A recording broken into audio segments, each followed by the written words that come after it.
Hey, what's up, everybody? It is your friendly neighborhood BJJ podcaster, Raph Esparza, coming to you right now. It is 7:02 Best Coast time. We are in the driver's seat for tonight's UFC on ESPN card. You got Kattar versus Iggy. Iggy. I don't know how you pronounce it. I like Ig. I guess that's good enough. My name again, Raph Esparza, the host of the Grappling Hour. Just to remind you guys, if you get the opportunity to go ahead and shop around, we encourage you to go ahead and buy some rash guards, some gear, some spats, some bundles from our friends at No Gi BJJ Gear. Use the promotional code Grappling Hour 15 to take 15% off of whatever's in your cart. Don't just do it for us, do it for yourself. Treat yourself. Give yourself something nice. Give yourself the gift of rash guards. I know it could be better, but we're going to work things out.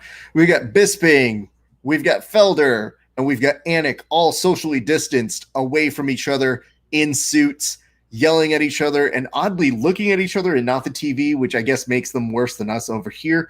But we are excited to bring you guys all of the action. We got our buddy Sven, who's coming back in just a second. If you've been missing our coverage, don't worry. We're going to keep you updated throughout the entire evening. Very stoked to have you guys checking out on all of our major social media platforms. And if you give us comments, we will be doing our best to make sure we address them. But we also have a policy on here, which is if you give us a like and a share, we give you a cheers like we do the fighters who get finishes on the main broadcast. So coming back in, I already see him. Look at this. Oh, no. This is the cutest. Sven, you didn't tell me you brought your dog on. He's here. He's gone. He's gone. What is your dog's name, by the way? Zuko. Okay. How long have you had him? He is 1.5 years. I've had him 1 year and 2 months. Oh, that dude he's the best. I love your dog. That's amazing. Me too. Sick stuff on that side. So we're reminding folks to go ahead and if they give us a like and a share, we give them a cheers. I'm going to walk you through a couple things just to remind you. If you didn't remember, now you know. I also want to point out that, yes, we are aware that Sven and I now fully match. I changed hats basically to blend in a little bit more. So it's not a perfect match. This is a little brighter of a green, and yours is a little more brownish. But I think it works. I think people can understand the subtle similarities between us now. Yeah. And we didn't. So let me ask this. We were talking about this. We previewed a little bit of the other parts of the card. Since you did do some research, I guess I'm going to have to ask you, do you have research or intel on Abdul Razak Al Hassan and Munir Lasers? I feel like they're both pretty good stand-up wise. It looks like Munir Lasers is a little more crazy from the outside, like has good knees, good kicks. Both these guys have sick knockouts on their highlight reel. Mm-hmm. Al Hassan's nickname is Judo something, so maybe he wants to get inside. Best assessment I got for you. Okay, yeah, that's not bad. That's a pretty good solid start to it all. I always like watching the shadow boxing. I feel like that's something that you really should do more coaching on. Not shadow boxing per se, but shadow boxing for the camera, because I feel like that's a lost art. Some of these guys have better form than others, and I feel like there's a difference between regular shadow boxing and shadow boxing like you're on a camera, because some of these guys look lost after about like the third combination. They just kind of look like, do I stop now? Because this is silly, right? Yeah. We've got some notes. Oh, look at this. I want to give some shout outs. Submission Underground liked one of our videos. I'm not sure which one. I'll take a quick look over on that side. But thanks to our pals over at Submission Underground. We love you guys. It was a great event. Did you get to catch any of Submission Underground? Do you happen to watch? I saw your posts. Okay. So you're aware of the idea of what happened, right? Yeah. So if you didn't watch, let me just fill you in on essentially the basic gist of what happened. So imagine they make it to EBI overtime, right? When they make it to EBI overtime, it's Craig Jones, an amazing footlocker, Mason Fowler, up-and-coming brown belt, Kattar, super good ADCC vet. They had previously met before, so this was the rematch. Jones got the better of him in that one, but on this particular day and night, they make it to jiu-jitsu overtime with EBI rules, which is anybody's game. After 5 minutes, when they're in that EBI overtime, Mason Fowler gets out on the first period. When it's the bottom of the period and he now gets to attack Craig Jones, he has a little bit of a body triangle that Craig Jones is trying to wiggle out of, but the body triangle is good.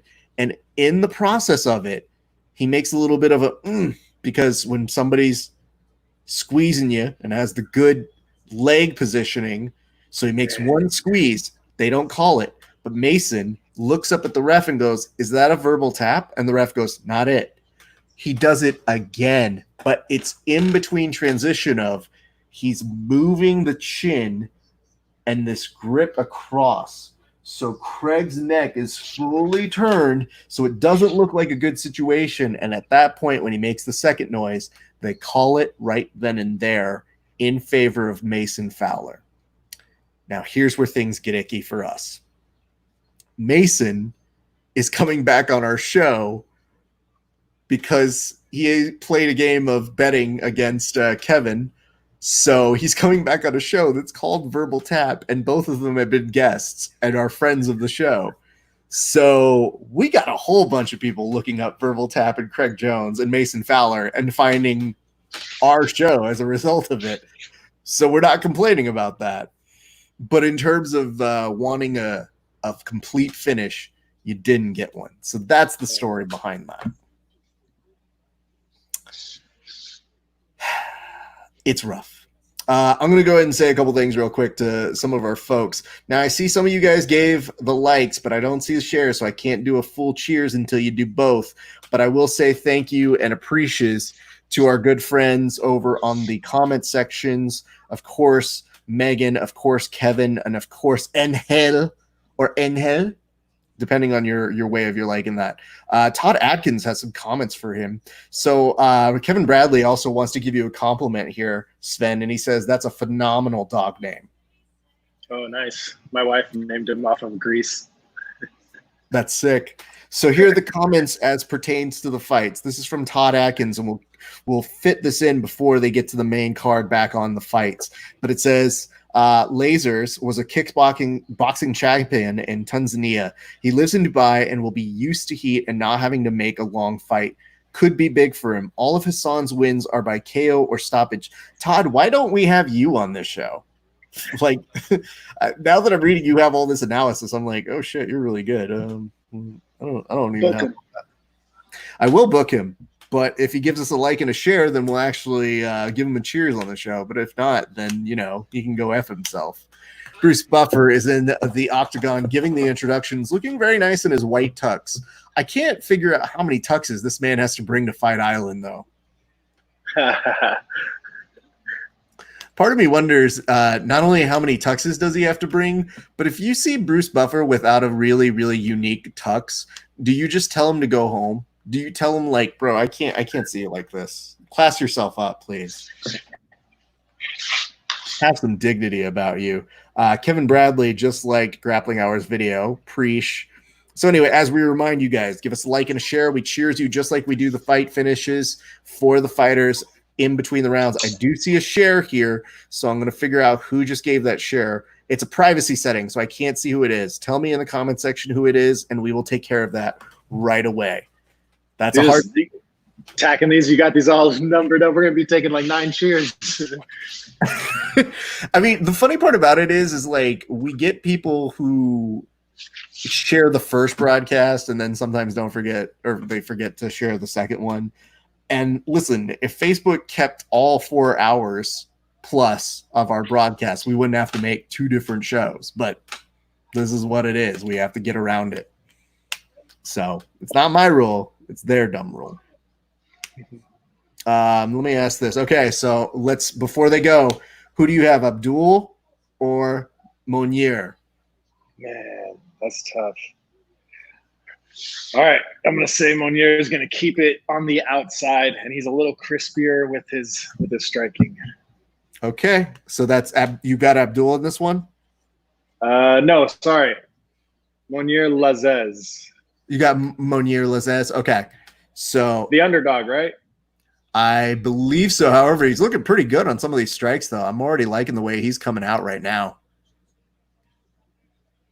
Although looking at Alisson, he is very aggressively pushing him up against the cage, and you don't say Lazez taking much from it. Just took a real big, crisp shot to the chin and is not really responding just yet. Covering up. He's against the cage and letting Alisson start to kind of work his magic. And he might have to start respond here. There's one thing I saw that I did like from Alisson, which is an elbow strike or two over this way. But that seems to take a lot longer to wind up than it is for Alisson's strikings. We have a comment in the YouTube section. One Peter Silva says, "I made it." Vanderlei. Pete, miss you, bro. I hope you're doing well, my friend. I saw him yesterday. Yeah, he doing good, man? Yeah. Ooh. He's good at purple belt. Good, man. We love ourselves some good Pete. We get a nice laugh and okay emoji from him over in the YouTubes. Appreciate that. I'm going to check our comment section over on the Facebook to make sure I'm not missing who it was we're supposed to give a cheers to. Angel Untero, look at this. Angel, we're going to give you a quick cheers in between rounds, so don't go anywhere. It's going to happen. I just want to make sure we cover this fight as quickly as possible. Now that things are, I mean, I wanted to say they were slowing down, but I'm seeing Lazez still continue for a high output here. And now you're seeing a little bit of a response between the two. This is a fairly solid striking fight between the two of them. Yeah, is this Lazez think he's rope-a-doping? I mean, it looked like he might be. I mean, part of me wondered if he was, kind of letting him burn himself out, which is, did he just do a fucking Street Fighter 2 headbutt in there? My God. I thank you, Angel. I see that you're due a second cheers. It's coming, my friend. Don't worry. I won't forget. Like. Hey, bro, he just put in there like second cheers. Like, bro, where is it? I already just said that it's going to happen in between the rounds. So I want to make sure we don't take away from this. How often and how much energy does it take to throw a good overhand elbow when there's this much distance, Sven, and you're not in the clinch? That's an impossible question. There's a billion variables. Fair enough. Okay, well, the reason why I ask it is because you have a really unfair amount of length and reach that is just unnaturally annoying whenever we're rolling. So I always look at you and I go, you should be able to pull that shit off. I usually can. Alisson is ahead on strikes. He's got 24 head strikes ahead right now, at least from the majority of how it's looking, though. Alisson switches the stances a little bit. Maybe those leg kicks are feeling like something. I'm going to go back and look and see what our good friend Atkins was saying. Todd Atkins was saying all of Alisson's wins are by KO stoppage, which I guess you can kind of see more and more how that is possible, all things considered within this round. You know, it's very funny. For a split second, you see him kind of do a little dance with his legs once he gets kicked in it, as if to almost warm back up the engine. Yeah, a little blood shake back in there. I'd like to hope there's a jiu-jitsu equivalent I just haven't hit yet. But one day, hopefully, I will learn the secret passcode between the two. This has been a really nice input or output between both of these gents. Yeah, for sure, man. They're going hard. Dane Donovan says gassed. Oh, Hassan?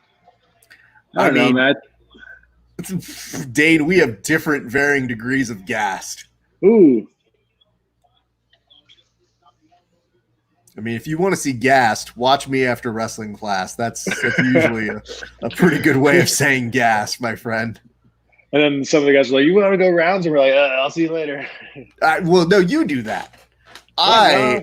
you'll take off after wrestling, and you have things to do. And I understand you're a very busy person, but I am the guy who goes.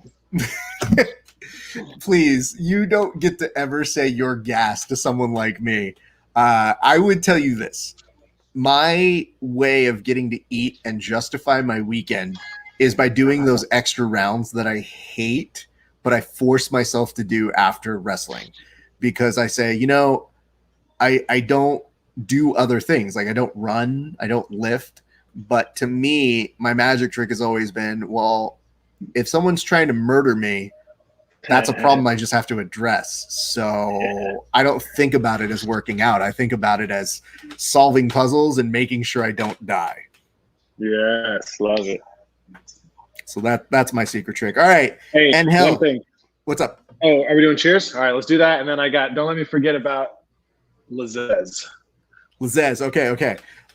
This is, yes, to one Angel Utero. So fun fact about Angel is that he actually was one of the founding fathers. His great-great-great-great-great-great-grandfather actually was one of the people who found the Santa Monica Boulevard street, and they named it after him, and then they changed it several times because he probably said something that was cancelable culture back in 1870. So cheers to him. Cheers. Is that worth it, Angel? Do you feel justified in getting that now? All right, here we go. Second round. I'm at 442. You're probably about 13 seconds behind me, if I'm guessing. I'm 451, 450. Okay, so yeah, I'm still a little bit of ahead. And they're saying that Gilbert Burns is a huge fan of it. Aaron Barrister is saying 10-9 Alicine, and Lazez by Kevin Aioli. They're saying is 10-9. So what were you saying about Lazez that you wanted to He make helped sure to him comment up. on? Oh, did he? He helped him up, man. Look, I know I love sportsmanship. That's good. But you just wasted energy on the man who's trying to kill you right now. Oh, I didn't even pay attention to that. And now that's a little thing that just gets me. It's like, Dude, look at you're going to see something responding in just a second. This is fascinating between the two of them on this exchange. Oh, yeah. That's crazy. Uh-oh. Uh-oh. I love the fact that when you get an actual MMA coach that exudes the face, that can never be a good sign. Okay. I've got good news for you. Over here, Angel says, totally worth it. So we did it, and we delivered here. Ooh, Alisson getting a takedown ever so, I wouldn't say sloppily, but he definitely found a good end and rushed in and was able to take advantage of it. So kudos to him.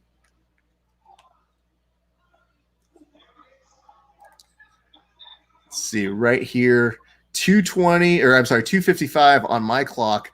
Thus far in, you are now seeing a round where if it was split in some people's opinions, I don't know if Kevin Aioli is necessarily on the same wavelength, but Alisson is looking, not exactly in the world's best position at this point. Yeah. And he was holding on to that guillotine a little bit when he was in bottom side. You can't do that. You get choked out. You get Oven St. Preux or Von Flood, Yeah, that Von Flood is bad. I have to tell you, though, one thing that really pisses me off about your jiu-jitsu is that you almost can force me into holding the guillotine so that you can almost Von Flood. I'll trap that shit. I'll put yeah. that arm in there. I'm like, give me that.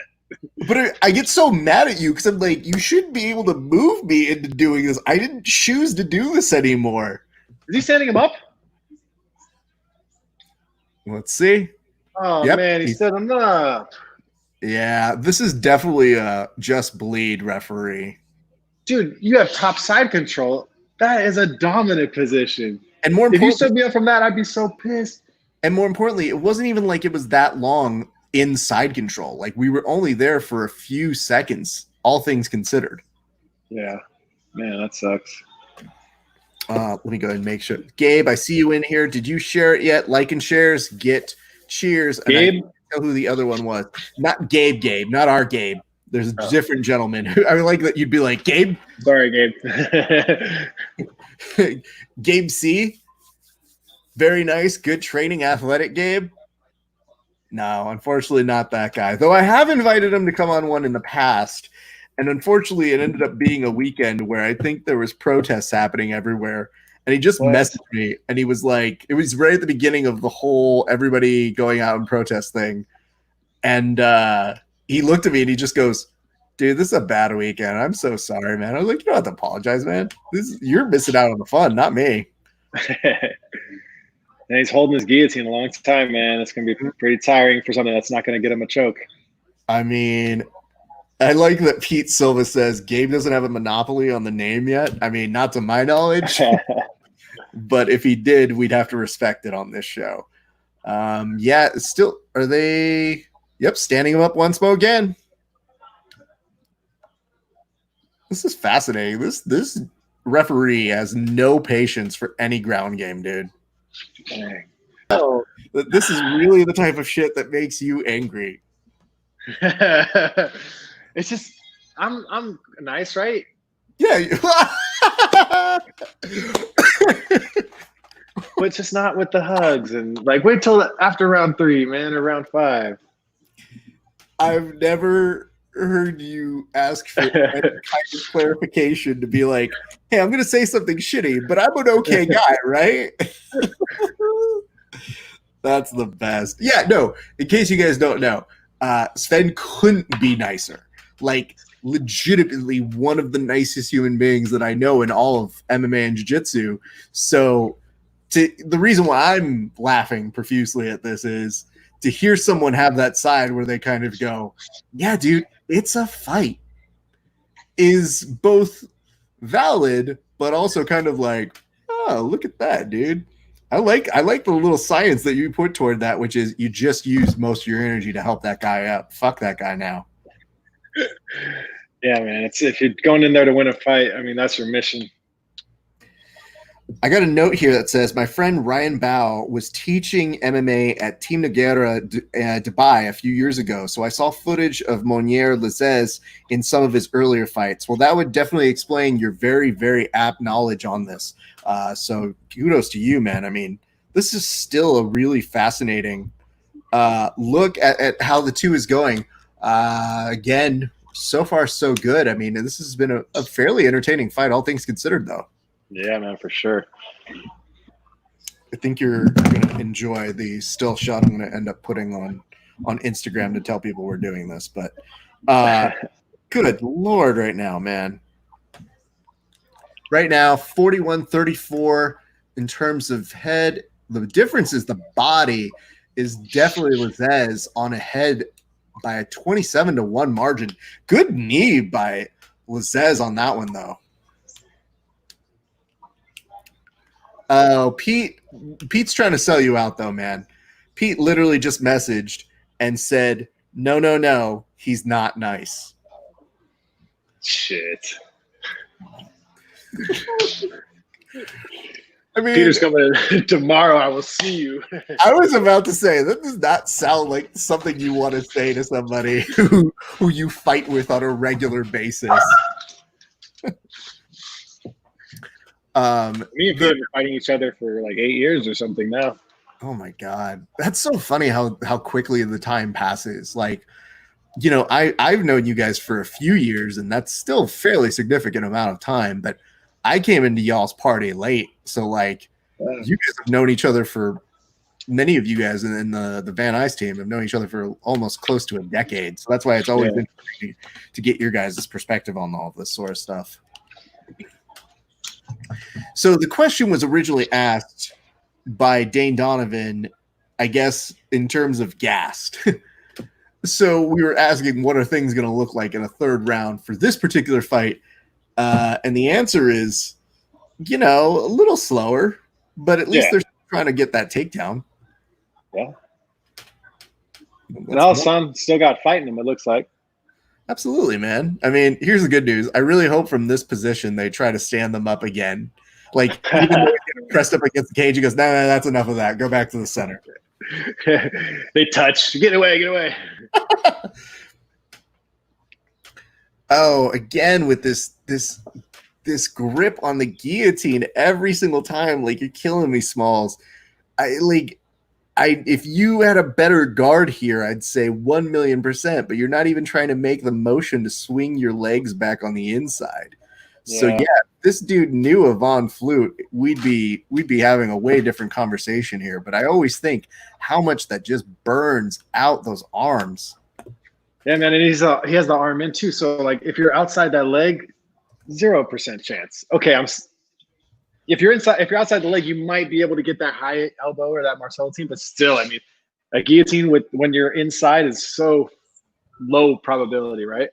I mean, even for really good grapplers, an arm-in guillotine is difficult. Like, I struggle with arm-in guillotines, and when I get them, I usually go, man, I was on point. Like, I did something really good today. Like, yeah, it takes a lot. Let me say this. Okay, Gabe, Iacovino, if you want to give us the like and share, I don't know if you did. You got to tell me if you did. That's the hardest part. You said you're sad now. Well, if you can tell me you did it, I'll just do it. But we would very much appreciate if you guys, again, like and share. You get a cheers. Unfortunately, it's looking like we will not be cheersing the gentlemen in this fight. It looks like they're going to go the full distance. Yeah. Good fight, though. I mean, you saw that first one. They were swinging. Yeah, dude. And I mean, some of those shots they both absorbed, I could not take any of those shots. I just look at that, and I don't know if you ever have that same look, but I go, damage. Ugh. Yeah, no, damage sucks all the time. I mean, here's the reason why I very much just do grappling, because, you know, even when I've done a little bit of striking and people are very nice about it, it's not like I've ever gotten really rocked or anything. I still feel like the moment somebody connects with my face, I'm like, why do people do this? Well, like hitting, I mean, you can go light sometimes sparring, right? Like you said, there's a varying degree of getting hit in the face, but damage inherent in the name is, okay, ouch, I'm going to feel this for a week. This isn't soreness. This is tissue, like needs repair. Okay, so you're going to hear at the buzzer in a second. And when you do, tell me your opinions on them now starting to exchange and embrace. Is it okay now, or are we talking after decision? I want to see how regimented your version is here.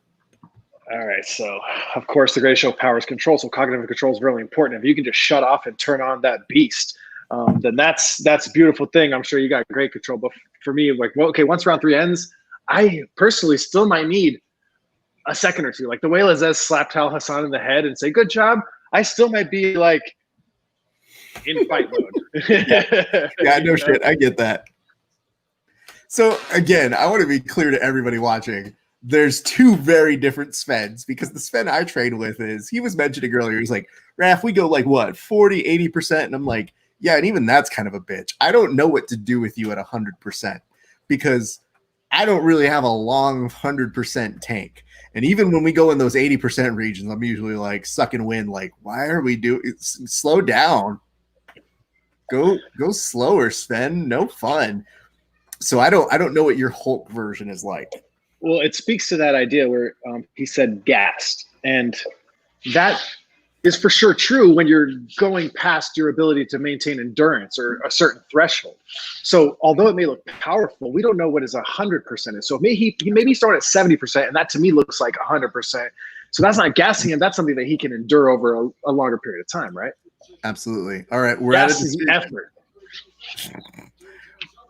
We're at a decision 30-27, 30-27, and 29-28 for your winner.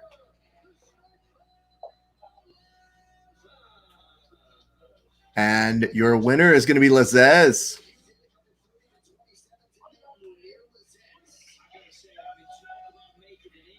And Michael Bisping is talking his praises. They're taking a nice selfie in there. Be careful with the flags, gents. You're a guy. You've been in the military. When I was growing up, I was in the Boy Scouts, and there was nothing I feared more than a flag ever touching the ground. Like, yeah, that's a big deal. I literally would like jump and do like a no before I would ever allow it to touch the ground. And every once in a while, I see people almost just accidentally let it go. And I'm always thinking, like, how did you do that? Like, don't let that touch the ground. Yeah, no, for sure. It's a big thing in the military. It's as if you're pointing your muzzle across people. You never do that, right? So it's the same thing if that flag touches it. No. And I mean, dude, credit to them for instilling that in a very quick way for me as a young age. But even when I would see people like you wear it as a cape, I'm always like, ooh, the cape is where it gets dicey. Because you sit down and then it's bad news. You know, you want to make sure drape like this. This is much better. Draping it around your neck, I think that's good. Yeah, not sitting on it. I mean, dude, I don't know, man. It freaks me out. It makes me super nervous. So he's John Anik is complimenting him and saying, "Hey, man, way to make a great debut." He's all smiles right now. Oh, two guys making debuts with W's. Absolutely. He is on a 3-fight win streak. He's 10-1 now. He's given props to his family, his wife, his son. And I think he's saying something to the effect of stay humble is just the beginning of his journey. I like that.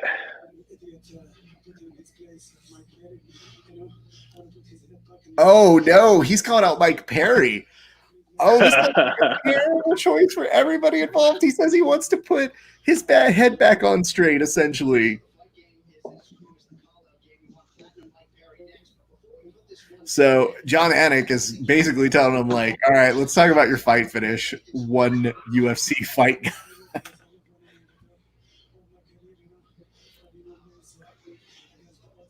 Okay. All right. That's where he's at. I kind of got a sense of this guy. I mean, hey, dude. Pete Silva says that was a slobber knocker. Let me go ahead and take care of some Gabe Iacovino is basically saying, yeah, you already did, you dork. Well, then let's take care of you. Cheers to you, Gabe. Let me go ahead and bring something to your attention here. Gabe was the guy who had the foresight on that match. Yeah, I mean, Todd Atkins did all the work and put all the analysis in there. But, I mean, Gabe's the guy who told me how this fight was going to end 3 days ago. You should have asked him. Place your bets. Gabe, I'm just saying. Cheers to you. Gabe. Oh, I love these comments. This one comes from Bawazizi Ramey, who says, did the fight started? Well, the fight card has started. It has just ended. If you want the results, I'd be happy to tell you what it is, but it just finished right now. Anik is just talking with the winner. So do you want to know who won? If so, I'll tell you. If not, we'll continue to move on. And Pete Silva says that was a gentlemanly call out. I mean, yeah, all things considered, he was pretty civil about it. But, you know, if I said I wanted to put someone's head back on straight, I wonder how many people would take that. Well, I guess one could say. So we shared that. Again, just to remind you guys, a like and a share gives you a cheers on the broadcast, just like we did for Gabe. So, ooh, Dana White is staring lovingly at this kid. This is confusing. It says that Eddie Bravo's Jiu-Jitsu's overtime is tomorrow, though I think it's actually Sunday. So, oops. Fights are on Saturday. Usually that's what happens. Yeah. So I think they're using the Saturday placard today. But there's a Titan FC and there's also an Invicta, but there will be fights on Saturday. So, eek. Wrap off. I'll be back in 2 seconds. Go for it, dude. I'll cover for you. Go and do your thing. All right, gang. Here's what I got for you. Sven's joining us. You're joining us. Sven of Strength Mobility. Good all-around guy. Pain in the ass when I'm training with him. Very glad he could be joining us this evening. I'm glad you could be joining us this evening. In case you're wondering, we're watching UFC on ESPN right now. It is a fun night of grappling that we watch. I guess more fighting than grappling. There wasn't too much grappling in that one. And if there was grappling, the referee said, stand the fuck back up every single time. What else do I have for you guys? Grabbing some beers, doing some cheers, enjoying ourselves all the way throughout the evening. As we mentioned earlier, had some great interviews this week. Yesterday, I got to talk to Hunter Colvin, standout from Submission Underground. We had a great interview with him. And then the winner of Polaris 13 won Freddie Cosgrove, who this kid he's the truth, man. I love this kid. I think he's got a really bright future. So I'm very excited for what's coming up next for him. And I hope that you guys keep an eye out for him doing his beastly shit that's coming up next. So I guess the next little point of order I've got for you guys is, what do you guys want to see today? What do you want us to talk about? You guys are active members of our community, and we love introducing and bringing you guys in on the fun that we have here on Grappling Hour. So hit me up in the comment sections. I do my best to go ahead and keep everybody up to date as the fights are going on. And more importantly, whenever you got good friends here, the time really does fly by, man. Like, thus far in, we've already blasted through a number of fights, and the fight night is still young. So don't go anywhere. Relax. We've got Svensson coming back on in. Sven, sir. Now, normally, I guess my question to you is, do you watch like the midweek? Because it's very rare that they do a UFC card in midweek. Do you watch the midweek ones as well, or what is your viewing like if you have like a busy week? Yeah, I'm gonna watch it. I got the ESPN Plus app, so that's pretty cool. You can watch it later on too, you know. But I feel like I not only do I love it and I want to watch it, it's a hobby and I'm a fan, etc. But I owe it to my team and my guys, and if I want to teach people, I'm going to stay up on it, and I'm going to be as scholarly as I can be, et cetera, et cetera. But yeah, love it. So did you watch this weekend's fights? Yeah. Okay. I need your opinion. Okay, Sam, what's up? Volkanovsky and Holloway. How'd you have it scored? You know, man, I had it scored for Holloway, but again, I like the adage, don't leave it in the hands of the judges, et cetera, et cetera. You have to take it away from the champ, et cetera, et cetera. And I know those last two fights were both pretty close, but I had it scored for Holloway. I like Holloway. Okay, and I missed. Did you rewatch it yet?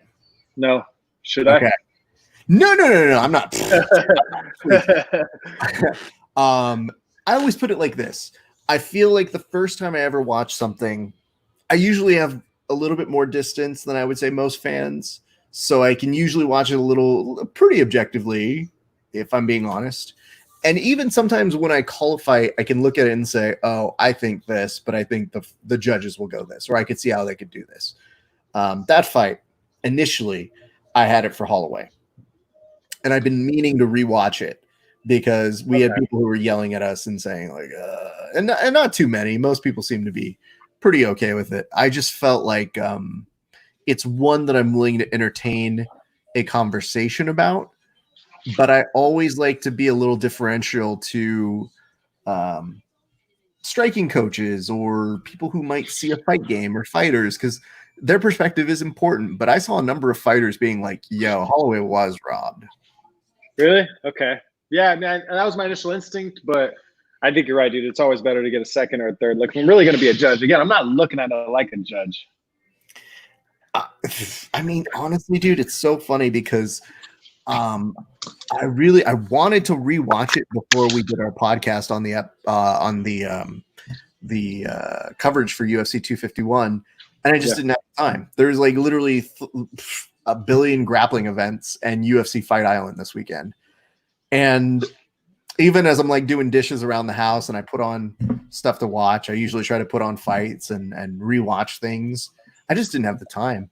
And I almost think it's better to rewatch it with some distance on this one. Like, that judging job is a hard job. We both know Mike Bell. I mean, we trained with him, and Alder went to go do that judging course and wanted to go do that. And they took like these courses, and you have to look at it. You have to score damage a certain way. And like, what do you think about pressure? And like, they have like a certain criteria you got to like know and master now, I guess, which is pretty crazy. I mean, good for them though. I mean, I really do want more people versed in this so that maybe they can explain it when there's something so viciously obtuse about it. But some people were saying like, oh, you know what? The difference maker was the takedowns, and, you know, Max let him have that fifth round.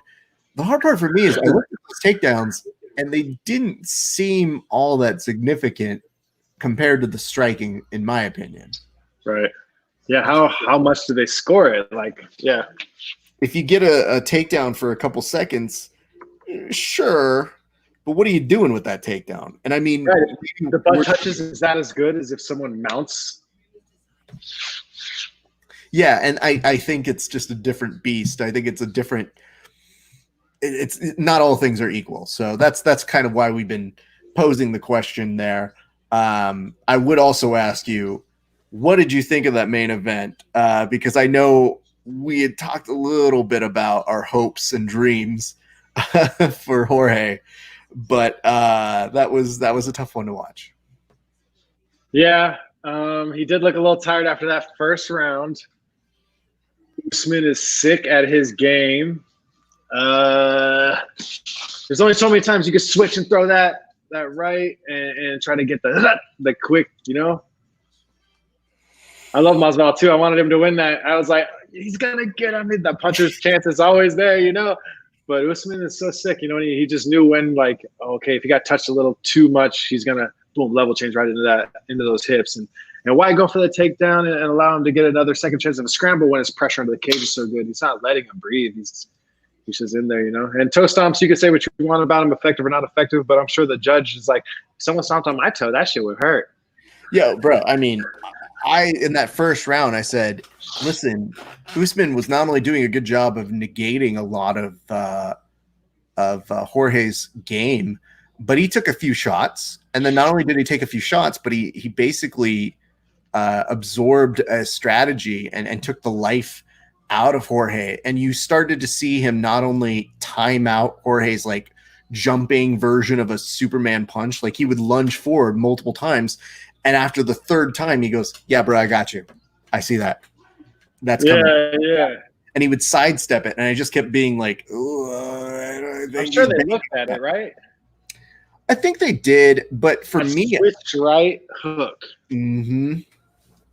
And he talked about it a little bit, I think, in the post presser. And, I mean, dude, it may not always be the most exciting thing in the world, but I was very impressed by Usman. I thought that was, it's hard to control somebody like that. And you almost have to control a beast like Jorge in order to make sure you're going to walk out of there not only okay, but that you win. For sure. It's just the fan wants to see a knockout. I want to see a freaking knockout. I mean, but I appreciate that, right? Because what the rules give you as parameters to work within, you get to go get a W. And however you do it, inch or a mile, right? Yeah, for sure. And I also want to tell you this. McCann, like, literally pranced her way all the way over as to present, like, yeah, I want to fucking fight. And Santos held her ground for, like, a split second and then starts to kind of check her and goes, yeah, no. I got Santos, by the way. So you've got who's on this? You got Talia? Yep. Okay, and, let me 2 for 2 so far. Well, I mean, you're okay on this. I forced you into being better on your picking, but what's the methodology behind picking Santos on this one? So I've seen McCann fight, and I just feel like the way I'm looking at it qualitatively, it looks like Santos is a much better striker, more measured. And McCann seems decent, but it looks to me like more of a jack of all trades, master of none. Speaking of a great female set of fighters, I want to give a big shout out to a great female grappler, one Megan Johnson, wasting no time giving us a share over here. Cheers to you, Megan. Listen, I don't know how you put up with us all these times, but you always come back. You always keep us updated. You're one of our best resources. If this was a drama procedural, you'd be the person making sure that we go ahead and commit to memory what the villain looks like. Cheers to you. Thank you so much for helping us.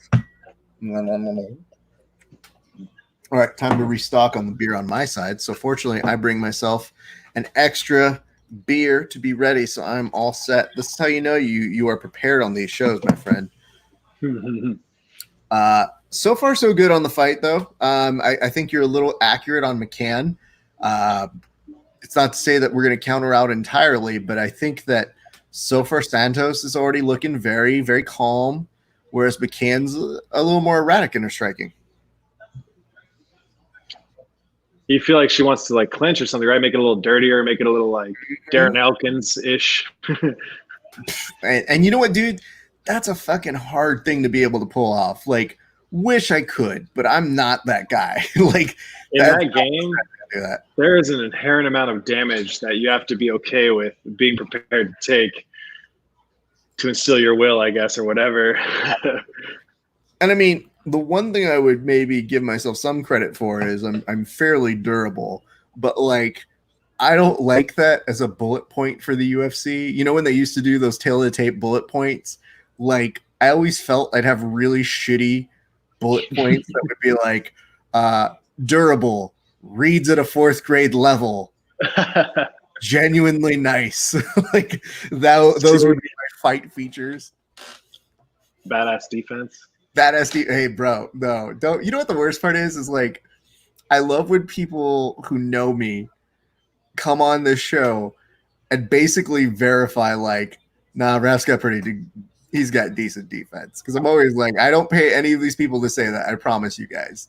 But it definitely 100% coincides with like anything I ever say on the podcast, which is always me going, my defense is okay. I'm not gonna go out there and submit like a Craig Jones, but you know, I won't be the worst person to ever roll with him. I mean, unless you make him make a noise. Bro, man, I gotta tell you, man. But here's the good news. They've already scheduled the rematch for that match. Nice. So that's why I'm excited about that.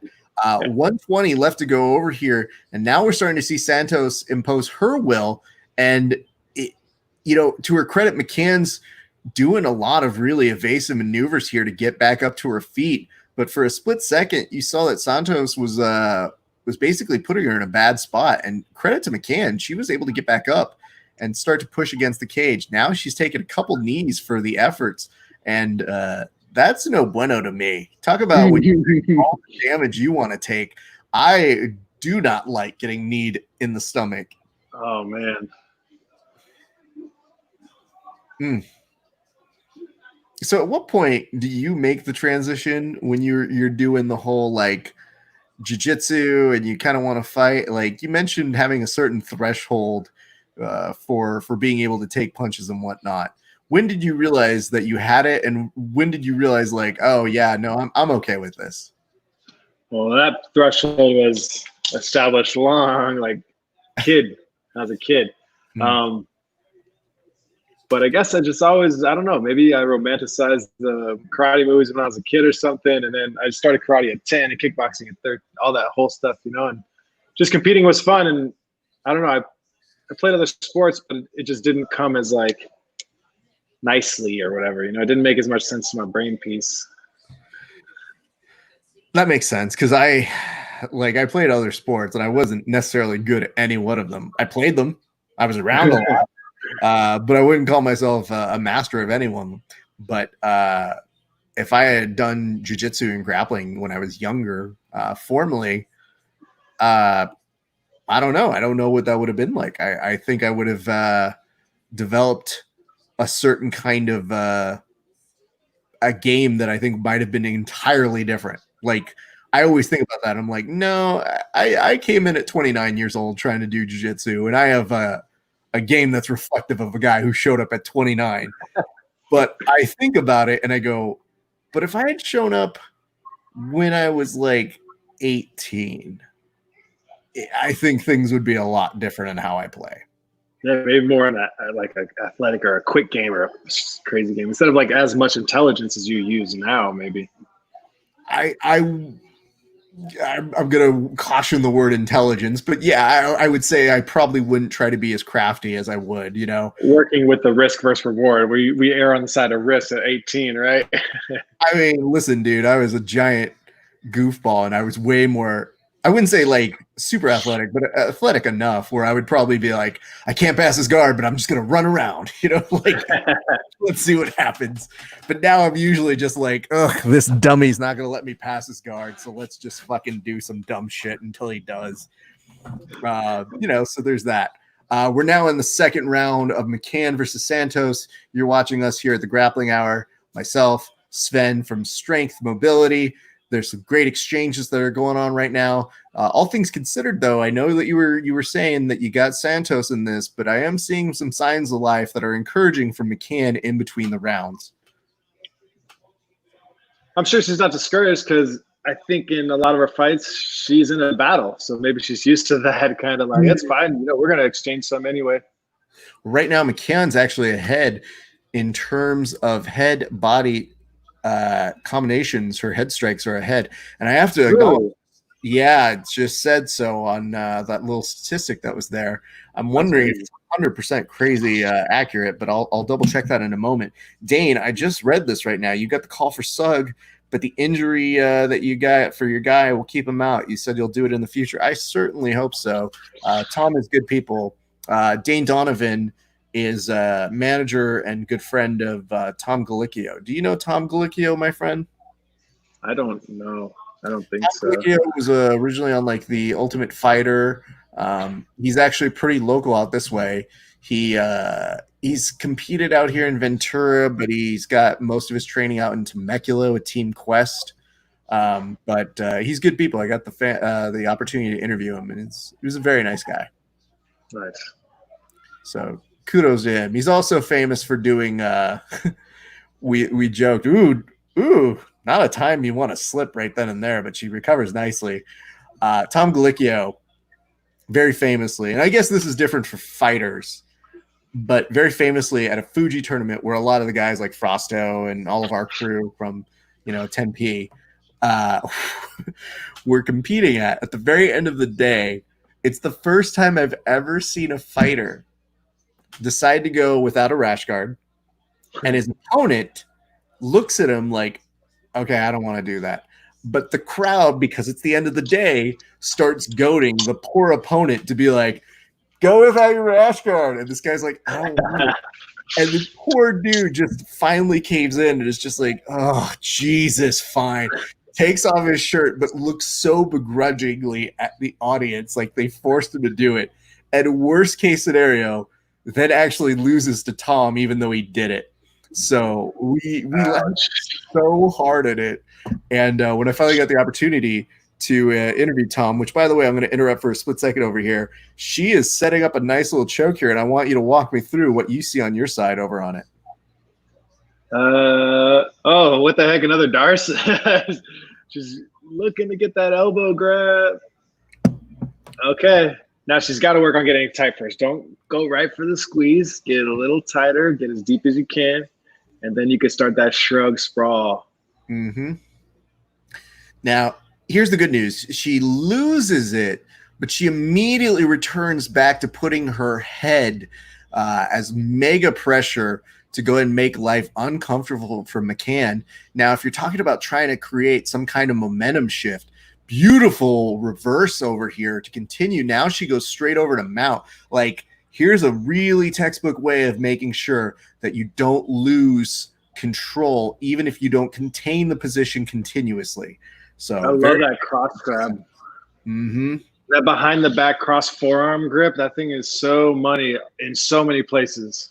Absolutely. And not only is it vital to continuing a sense of control, but it almost gives you a little bit of time, because that time always feels like it's evaporating. When you get a really good grappler, you feel like they're just going to run away if they see their opening. But that almost like slows down their ability to react, which gives you more time to think of, oh, I don't want to do this, but I'm going to do this. Yeah, sure. Oh, no. Pete, this is a terrible thing to tell me. Pete just said, quick fact, Sven has never, ever successfully darsed me. He's just – I love Pete. Pete's the man. Well, Pete, I got news for you. I've learned a darker side of Sven that I knew existed, but I didn't really get to see until I heard him go, don't help him up. Fuck that guy. For 15 minutes, fuck that guy. That's math. That's not me. That's math. Fair. But I would tell you this, Pete. If he hasn't darsed you before, I would assume it's coming very quickly. 5 times in 5 minutes tomorrow. Wow, I don't like that at all. That's and you know what the worst part is? I'm like, well, Pete, if I'm being honest, I don't think Sven's darsed me, but his fucking long ass arms keep me enough where I'm nervous about it if he is past my guard, where I go, I don't like how much wingspan. I need you to be a little more T-Rex here, my friend. And so now it's like the one round I have to force my darces onto Pete instead of enjoying myself and rolling with him. Well, Pete says, LOL, I'm pretty sure he darsed me yesterday. No, we're all aware of the joke. We're like, Sven and I are in on it. But what you just did was you just reset the clock. So now Sven goes, oh, now I really have to darce you because I don't want that. Yeah. When he sees you tomorrow, man, I'm gonna do a quick prayer for you. Nice little knee by Santos there. I appreciate that. She's already there. He goes, oh, or was it an anaconda? So much fun. So appreciate on that side. I'm gonna check over this way. Yeah, Dane, sorry about that, bud, but so much love for you. But yeah, dude, we refer to the Sans rash guard on the show as ADCC style because at ADCC everybody wears without the rash guard. But Tom Galicchio, when he went without it, had full the full chest hair, and it's just like we were having fun with it where I just go, if you see your opponent do that, do you do it or do you not do it? And we had a number of people that like split. People are like, nah, I'm good. And then like a half of people who were like super gung-ho on being like, yeah, dude, I'm all down. Let's fucking fight, kind of mentality. But I will say the one thing I do tell people for like ADCC stuff is that I do think, and maybe you can speak a little bit on this, it changes the grips though, sans rash guard. So it is kind of important if you're fighting or if you have an ADCC that you're like, nah, dude, you don't have that friction that you would have with your rash guard. So it is kind of important to get those reps in. Yeah, dudes are staying warm. I'm sure what are the rounds? 15 minutes, 10, 15, something like that? At ADCC, it's like what they do is 5 and 5, and then it can go forever afterwards on that. Okay. So, for what is it? Trials, they do 3 and 3. So it's 3 minutes of no points and then 3 minutes of points. So those things go quickly. And if somebody doesn't have a rash guard and they literally slip off you, that shit goes real quick and it can turn real sour. So, and there's a handful of guys who I don't want to say are steroided out, but they might be that like become super slippery.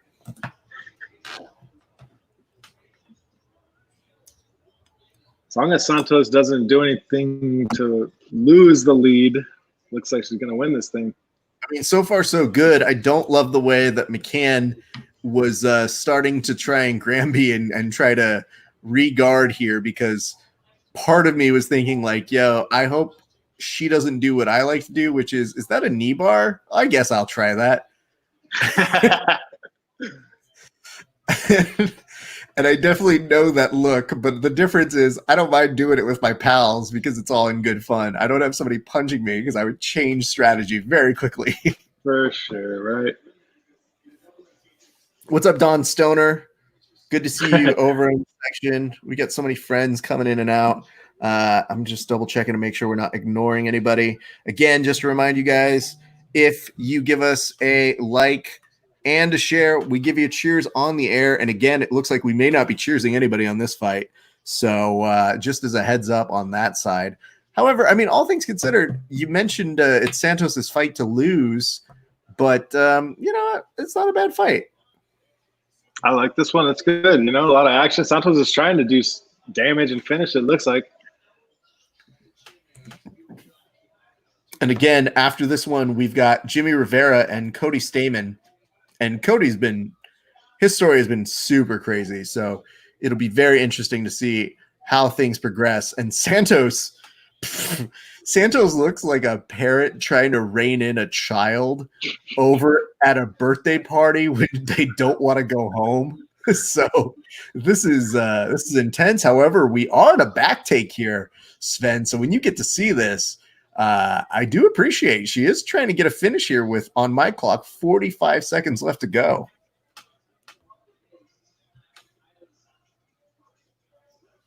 Let's see. Oh my goodness. Nice. I know. Well, this should be coming to a close. 30 seconds left.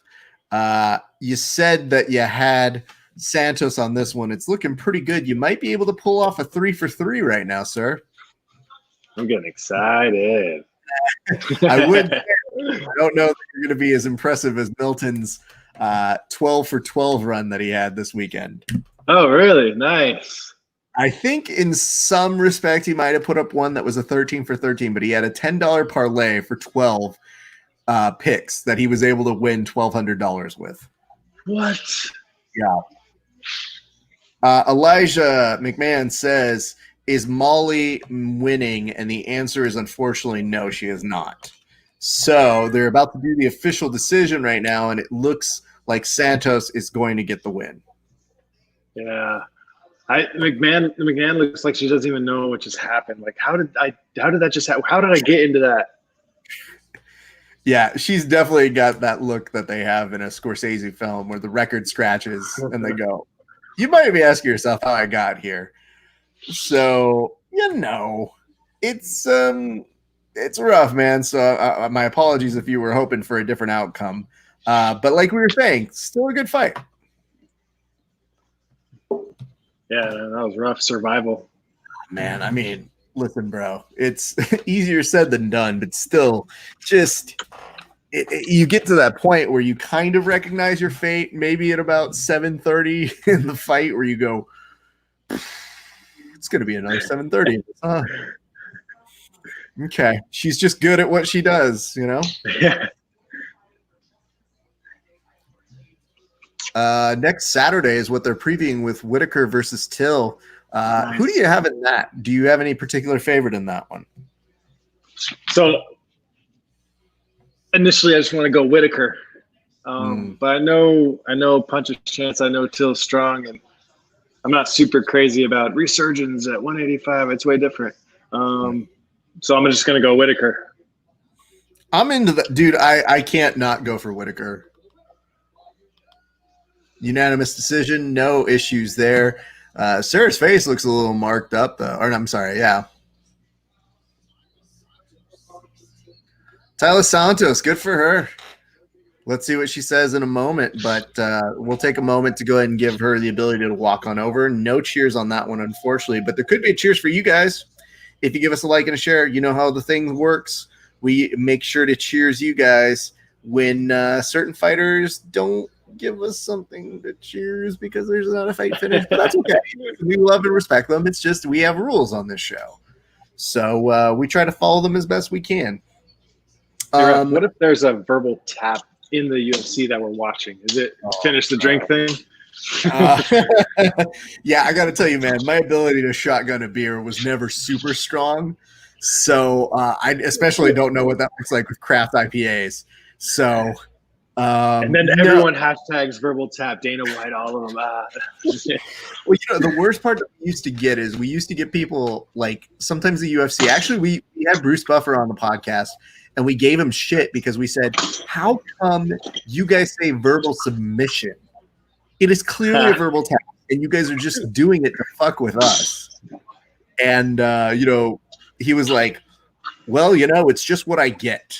So it's not my fault. And like we talked to several people at the UFC, and everybody just sold each other out. We're convinced it's a conspiracy against us.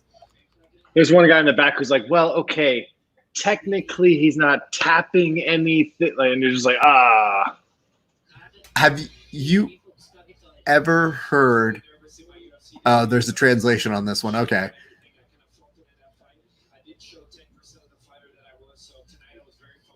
So she's basically saying she didn't show the full fighter she is. And now she's at 16-1. And man, you definitely see that though. Okay. They're going to translate. That's not super fun to talk about. I don't know, dude. We always have fun with it on the show, and we've made fun of it for years. But like when somebody like Craig Jones and Mason Fowler do a verbal tap kind of thing, like we're so giddy, and our Google searches go through the roof. So, I'm fine with that. That's not an issue for me, but God damn, is it funny to me when we just sat back and just watched that sort of shit happen. But Kevin and I have definitely been together, and we've yelled at the TV when they're like a verbal submission. We're like, fuck you, fuck you, you're just screwing us. Let me ask. Okay, so you saw that one. I'm trying to think of what did you think of the Rose and Jessica Andrade fight? Good fight. Rose is sick. Pieced her up. I thought she won that fight. That's all I got. Okay. She's a little more technical. Seems a little more, I don't know. Just not as doesn't want to go in there and just get a knockout. She wants to build her fight or do it correctly, or not correctly, but start with those jabs and the 1-2s and use the head movement and get the outside range. And then once inside, get the clinch, get the unders. I mean, I thought it was a good fight for her. I thought she looked solid. I'm interested to see what happens with Zhang Li. So I think that's kind of the next fight to make. She's crazy, dude. She's going to be the champ for a while, right? It looks like it. Yeah, I think so. And the thing that concerned me, and I think that concerned other people, was you see at the end of that that third round that's not championship rounds, and you started to see the momentum start to shift a little bit for Andrade, and you started to get a little concerned for Rose, and you're kind of thinking to your head, I'm glad this is only 3. I don't know what a rest period would have looked like, but maybe the trend was looking a little different. Yeah. So anyway, that's pretty good. Let me ask this. So you're kind of a competitor. I know it was so funny, before we did anything with COVID and all that sort of stuff, I like that you had kind of had that mode of being like, hey man, yeah, I'm kind of looking for a grappling competition. And then COVID hits. Does that make it more like you want to have a competition? Do you Jones more for it? Where do you fall on that line when you see so many things not happening? I guess it's just more sometimes you just want to pull out the measuring stick, I guess. Because you roll with guys who black belts, whatever, and you just, I don't know, you just want a moment where everyone's like, okay, I'm going to put all my chips in here, and if you beat me, I can't say anything about it. It's the thing. Or if you lose, okay, I got to work on this, that, and this. It's just nice to have that no excuses moment to really expose some things to work on, or to help progress the game, or to keep you, motivated in the gym for a little bit, or give you a little goal to work for. It's all that stuff feels good, and sometimes, I think. Well, I just felt bad because, I know it usually takes you a second to work up to that, and you're usually pretty content. But when you say that, I'm usually like, oh, I take that seriously. Good for him. That's awesome. And then when COVID happens and there's a pandemic, I'm like, yeah, I don't know that we're going to see one of these for a while. So yeah, I don't know. Then not, I guess, just whatever. I'll go wrestle the bag. But then I laughed because, you say those things, and then I'm kind of like, no, he still feels pretty good. He'd be fine. And then I saw there was a competition that was coming up, and I was just passing on the word. And you had reminded me when I put up a note looking for somebody, and you're like, I'm that weight class, I'm that rank. And I was like, you are. But I'll roll with anyone anytime. I'll spar anyone anytime. I don't, it's whatever. It's fun to compete, at the high levels, and I'm down for anytime, anyone, anywhere. Well, I mean, hey, that's a great brand. I do like that a lot. But the only thing that was funny to me about it was I knew at that point that they had added or that they had an entry fee. And I didn't even tell you what the entry fee was. But let me see your reaction. You said it was hefty. Well, I want to look at your face and see what it looks like now that I have the ability to tell you over this. Tell me what your reaction would be to enter a tournament where the entry fee was $250. No, you don't enter a tournament for $250. What? Get some guys together in a room and say, we're going to go hard. And that's it. Yeah. Honestly, dude, I've thought about it, and I've almost put up ideas, or, I'm the type of guy who's like, let's just do some sub only, showcase super fights kind of a thing. That's the kind of stuff that whenever I see a pandemic, I feel like doing. That'd be sick. Putting on a fun event. What I don't want to have to do is anything COVID related. So I don't want to have to do waivers. I don't want to have to do any of this sort of shit. the fun part about jiu-jitsu is we just tend to know people who are willing to be like, fuck it, I don't care. Nice. It's just the legalities of all that sort of stuff. But to me, I'm just like, where I love commentating events are submission, no time limit matches. Like, it is my preferred way to train. It is where I feel I dig deep when I'm really tired and I get the best training out of it. So, I have a certain group of folks that I can literally call up and I'm like, listen, just don't even put on the clock. Just go, and I feel like that's that. Yeah, I do too, man. Like, it's, it really does show not just where you are, but I think it really, to me, it will show me my holes in a way that I'm like, I'm so tired. He passed my guard for the third time. I'm so tired of this bullshit. And then all of a sudden you find yourself on top and you're like, I don't know how I did this, but good for me. Yeah. It's cool when you're on like 7-minute rounds. Okay, there's usually a minute and a half rest. And the guy, when you tap in, he goes, you want to go through the next one too? Perfect. Yeah. Yeah, I know. And I like, dude, I don't know where I developed it from, but I think it's because I had such like good matchups with a number of people where I would just say like, if you're equally matched with somebody, you might as well just do it. And I just love finality. Like, I hate having something unanswered for a certain amount of time. It'll bug me more than me not doing something. Like, it'll bug me more to be like, well, nothing happened. Like, why even start? Yeah. Like, I'm like, if they got me, then at least they got me. Then something happened. But if you went for like 7 or 8 minutes and nothing happened, I'm always the guy that just goes, just keep it going. It's fine. If you're talking about the most close thing to a real fight anyway, no one's holding the buzzer. No one's stopping early. It's just going to go until it doesn't. And I got to tell you, man, there have been a number of times where I'm like, my brain is like panicking and I'm like, what? No. Like, why are we doing this? And then all of a sudden, it's just kind of like, it just brings out a different side of fun where, you can put things aside and you just don't have to worry about it. Like, I don't worry about anything else during those rounds. Like, I'm not thinking like, oh, did I file that? Oh, did I send that? Like, I'm literally thinking like, I have to address this issue because my arm is compromised and I like my arm and I would like to go home with it.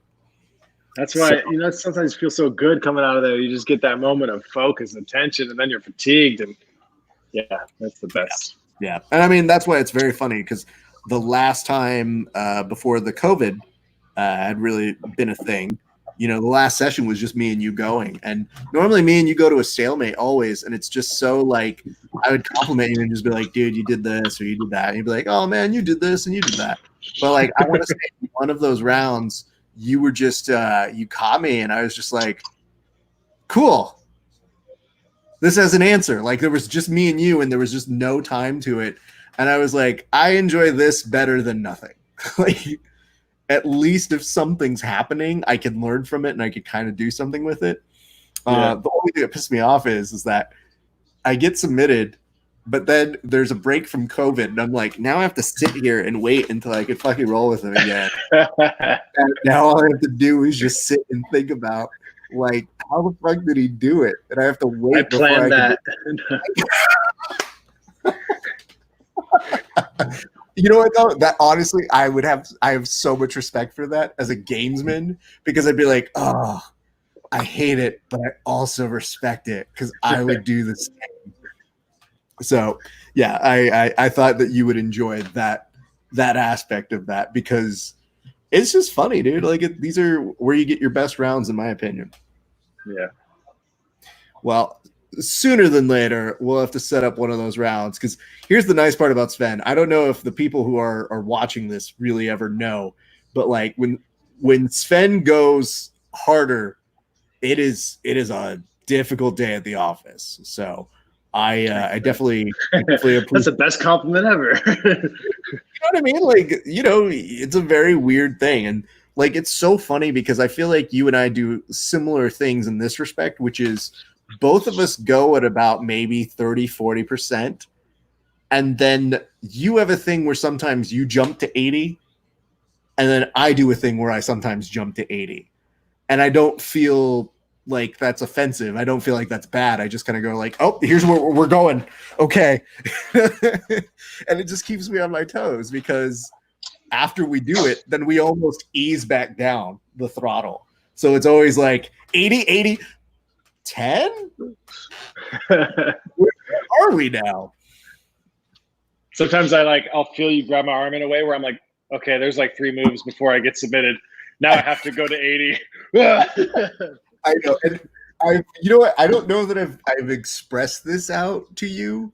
But I think you're one of the few people where if I have locked up a move and it's valid, you literally can, with your strength, move me out of the move in a way that other people, like, they just don't move me. They just, like, you just literally go, if I have something all technically a little tightened up, you literally are able to go, no. And I go, this is fucking, stop it. I have the answer. It's cheesy. Okay. It's strength and mobility. Oh my God. You got me for 3 more fights, everyone. I want to bring this up right now. I've never wanted to hurt you more now. Yes. That's the best drop in that I just Hey, you know what though? This is, I think you're paying your way. Like you're showing you're worth your weight in gold right now. So that's fine.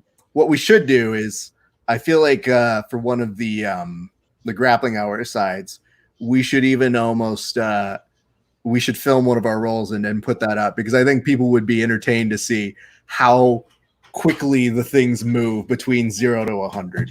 Yeah, we'll do like a 20-minute, 30-minute, whatever.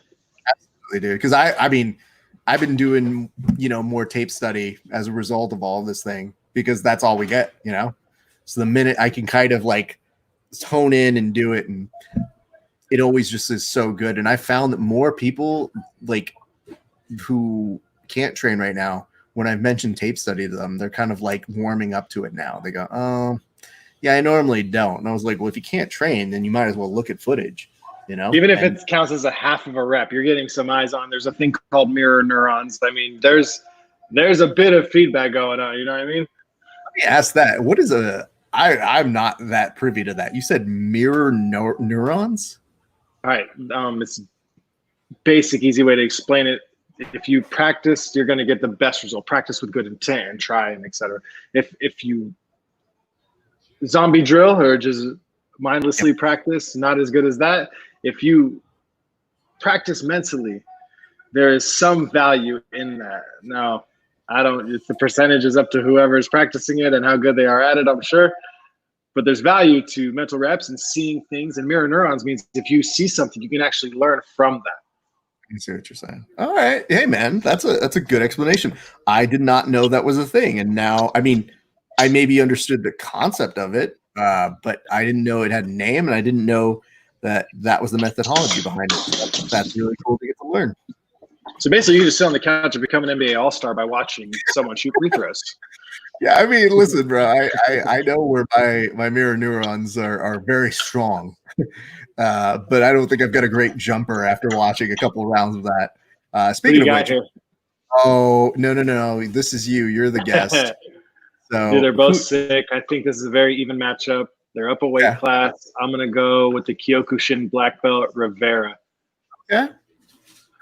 It's hard for me to go against Stamen just in terms of his story is all crazy. And I would normally say like maybe that's a little inconsistent to bet on, but his past few months in the UFC have been actually pretty impressive though. Yeah, man, persevering through a loss of a family member and someone as close as that's savage. And also peaking, like getting that point where he looked good against Brian Kelleher earlier this year at UFC 250. And I mean, he was able to channel that, and I thought he looked, all things considered, pretty good in it. Although, not loving this so far. Both these guys were like 18-1 or 22-1 or 18-0, something like that, right? And then Aljamain Sterling came along.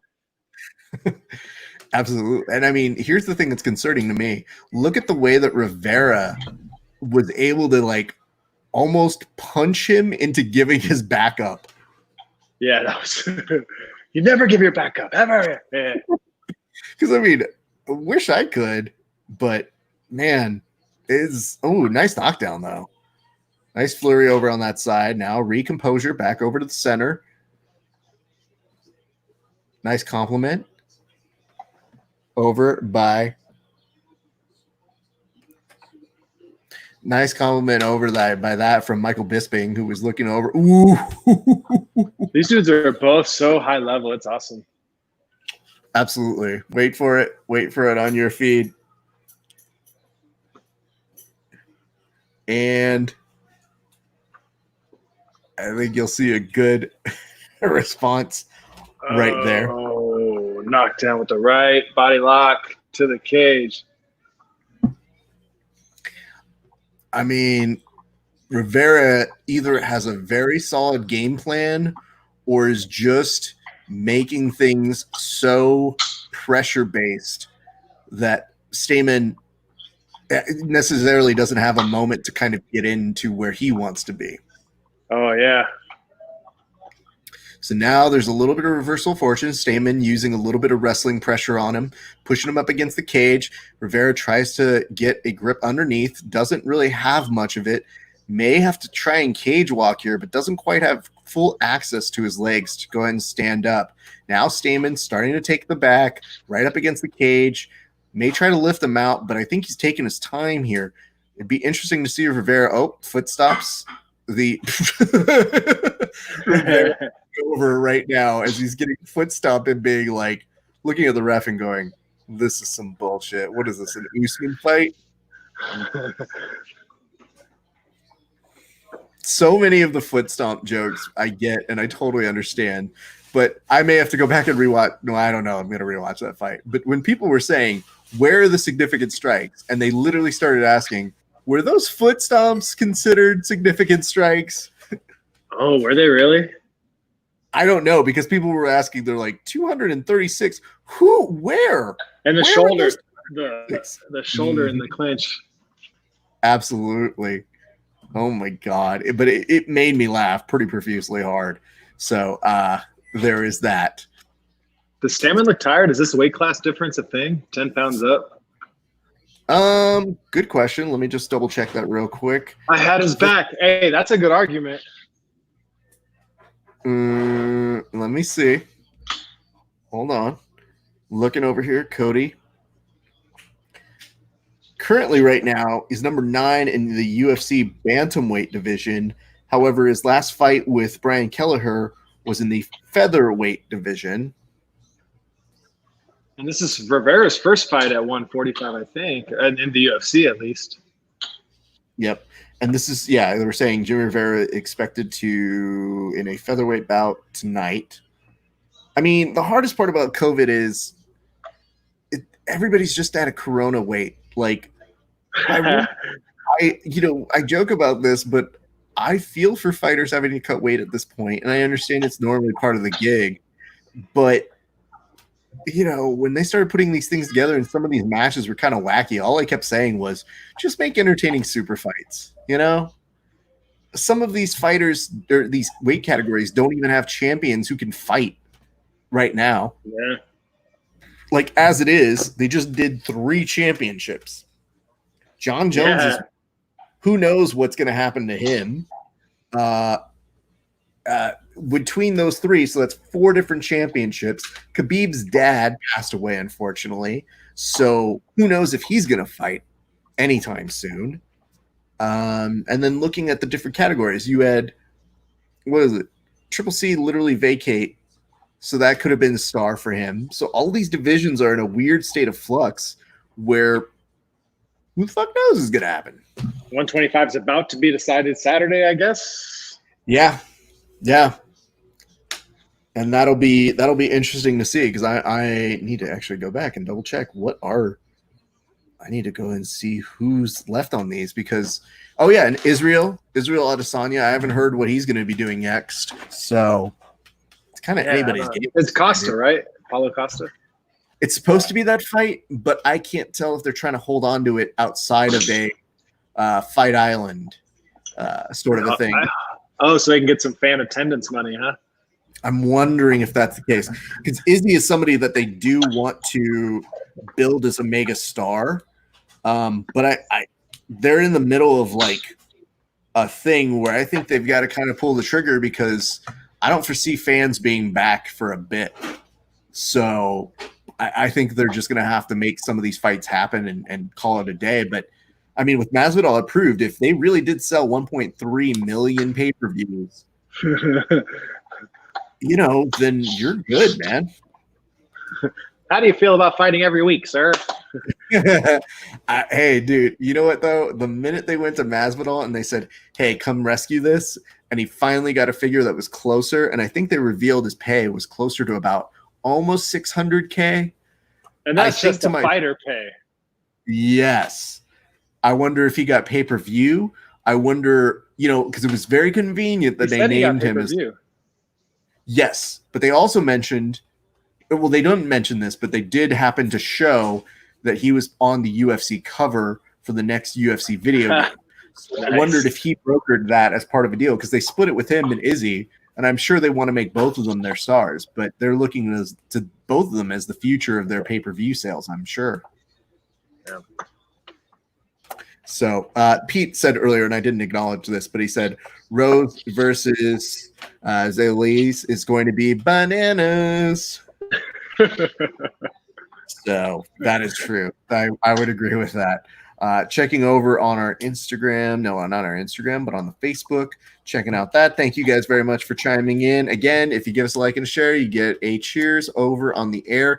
And thus far in, I got to give both of these gentlemen compliments. It's rough. Like, you're seeing a little bit of stilted wrestling try to get for positional dominance, which may not necessitate a win thus far in, but at the very least, these guys are continuously working, and I can respect that.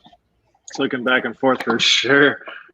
Do you feel good back, sir. Go for it, dude. I'll cover. 2 seconds. All right. If you guys are just joining us, my name is Rafa Esparza. You're watching the Grappling Hour, watching UFC on ESPN. Right now, we're watching Rivera and Stamen. It is a very solid fight. The two of them exchanging a little bit of back and forth in the momentum time. We're also joined by our friend from Strength Mobility, one Sven Menson, and it's been a great day for grappling thus far in. So anyway, if you guys are just joining us, super fun stuff all the way through.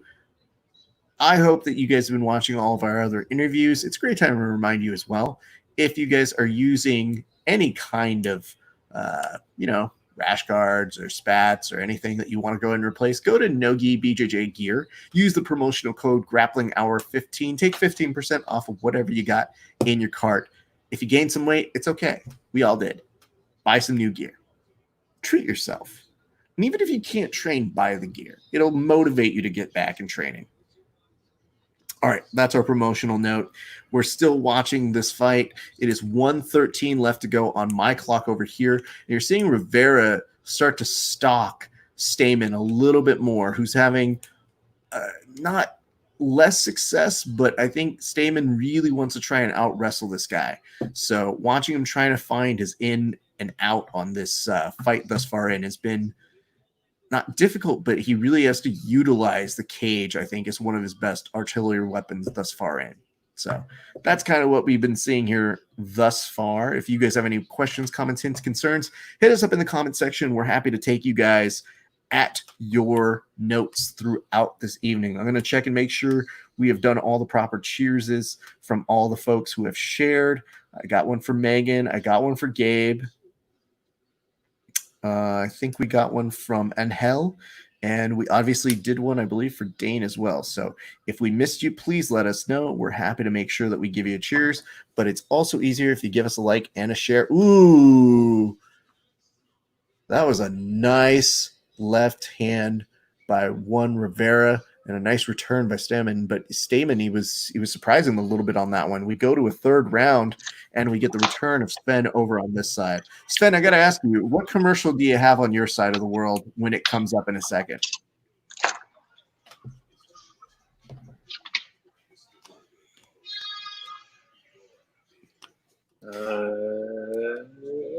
Golf guy. Boo. Okay, we had a Carl's Jr. one. And I was just like, we're trying to figure out who gets what commercials on these things. So it's very confusing. Are you watching on the ESPN app? Oh wait, no, it was a golf guy with a Philips Norelco shaver. Okay, I've seen that one, but I wasn't quite sure. I am on the app. You are on the app. Okay. It's just anybody's game on these things. Half of these commercials I look at, and normally when you watch any kind of programming now, we usually watch it sans commercial. So we literally do that. Abraham, you said you forgot yours. Did you give us a share, my friend? I don't know that Abraham. I didn't see it, bud, but I can give you one right now. I mean, I'll make sure of it. I'm down. Yeah, I was like, I'm just, the worst part is I have to drink. Oh no. So let's do this. This one goes out to Abraham. Abraham, thank you for giving us a like and a share. We appreciate you, bro. You're doing great things out in the world. Last I read, you were actually the world's fastest speed reader. Impressive. It's really not a fact that people talk about these days. But you know what? Kudos to you for keeping that going. To Abraham. Boom. Abraham. So far right now, there's a note on the telecast that says 2018 Rivera sneaking knee by Stamen there, though. So at least one comment is giving it over to Rivera, which would make things look very good for Sven's outlook. And so far, you're seeing it back to normal with Stamen trying to use his wrestling, pushing him up against the cage. And I think that's essentially what you're going to see. The only issue is if he is potentially 2 rounds behind, this strategy is a rough one to implement.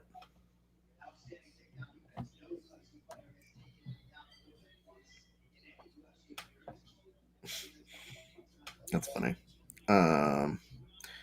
Trying to make a lookout, making sure we're also taking all of the comments. Abraham, yes, sir. Well, thank you, sir. We appreciate you giving all the love that you can to us here. Don't think we don't see it. We keep our eyes on all things, my friend. I don't just do the telecast. I make sure that we take care of y'all. Did you just say tanks? Fun story. One of my best friends out in Indiana, when I met him the first time, he had this heavy accent that I couldn't quite understand. And I looked at him and I was like, hey, man, how are you doing? He's like, I'm good. How are you? And I was like, what is that accent? And after talking with him a little bit, I realized when I watched the movie Varsity Blues, I thought James Vanderbeek had one of the worst accents I had ever seen in a movie. And then I met my buddy James from Indiana, and I said, oh, my God, no, I'm so sorry, James Vanderbeek. It's the most accurate accent I've ever heard in my life.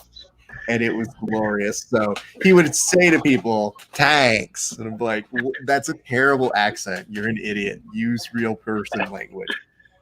Johnny not saying you're that, Senor Abraham, but, it just made me laugh in the same way. Ooh, I got to plug myself in. Oh, you got to – okay. Do your thing, bro. You got it. I see you, Dane. Thank you for coming on back. Let me see who else we got. My thanks to Kwaika Kalama. Oh man, I don't know what that name is. That's a different name. So thank you very much for watching. We appreciate you. I'm gonna go and actually I realized I didn't share this with you. So if you would like to give this one a share as well, sir, I'm putting this in the comment section on our Instagram. Yes, definitely.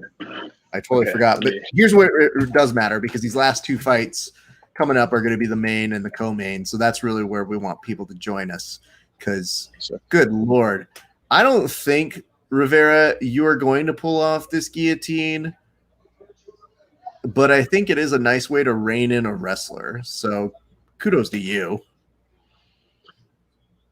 I can't believe Poirier even got to turn Khabib to his hip with that one guillotine. Oh, my God. I know. I absolutely know. I mean, Dustin, I don't know, man. Dustin's one of those guys who I have a lot of respect for.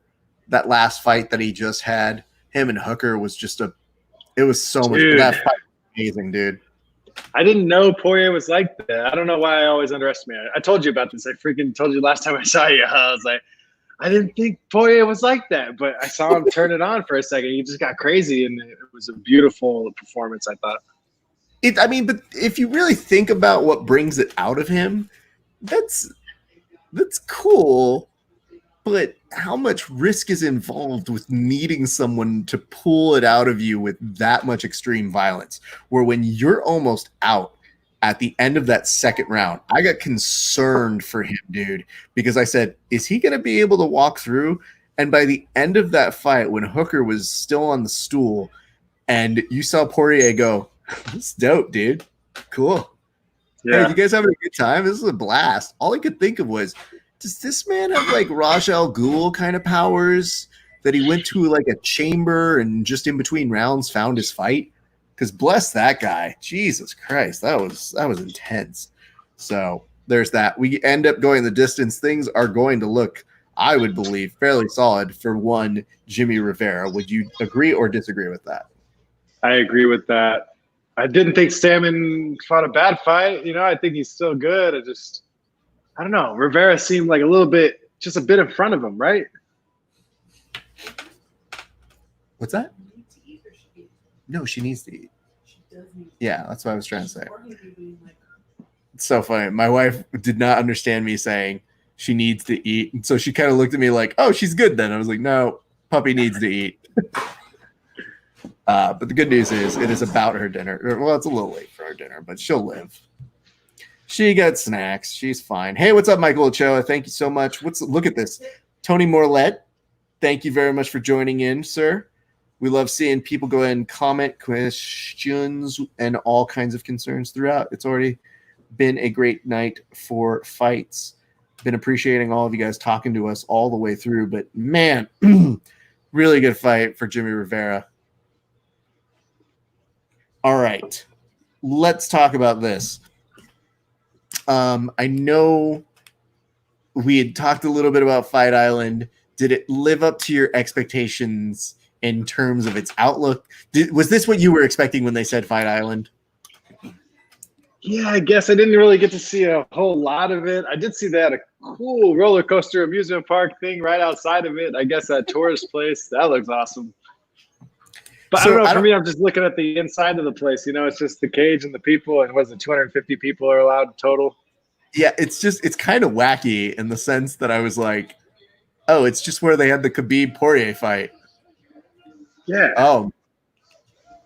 And Jimmy does pick up the win by decision. The two of them exchange a nice what's up to each other. We'll probably hear from them after they do the necessary selfie. Have you upped your selfie game as a coach? Because I think that's really important to have a good selfie game. You know what, man? That's a pretty big area that I don't do well in. Like, as far as like promoting yourself or like taking pictures and stuff. I wanted to let people know we're out there, and obviously I know what I'm talking about when it comes to moving to martial arts, but it just feels like everyone's saying how good they are at movement in martial arts, So one of the things that I've always instructed people, like I've done consultations for social media for people, and I've run social media pages for people.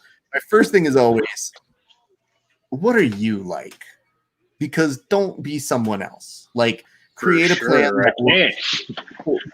But look at how many people do the same things, or look at how many people basically say the same things. And when that happens, you never stand out. So then it feels like disingenuous. It feels like gross. So the way I liken it to people is, dude, when I was a kid, I used to love taking photos of people, but I hate being in photos. And then I eventually got over that because I remember, I think it was going to like a prom or like a fall formal or whatever. And I was just like, I don't care how I look. I'm just going to have fun. And I literally would just be like, if I make it like a goofball thing, then I'm going to be fine. And I would just smile and be a goofball. And then all of a sudden I was like, I'm supposed to look like that. Yeah, that's natural. Exactly. That looks like me. That's what I'm supposed to look like. So I told people, I'm like, just think of it like that for your social media. Like, whatever your personality is, make it happen. And by the way, Jimmy Rivera took this on last minute notice. Oh, I totally forgot about that. Now, John Anik saying it's been a challenging year for you and your family. Jesus Christ, who hasn't this year been challenging for? Man, these guys are crazy. That's awesome. I mean, 22 of his last 25 wins. He said he wasn't coasting at the end of his fight. He was trying to throw.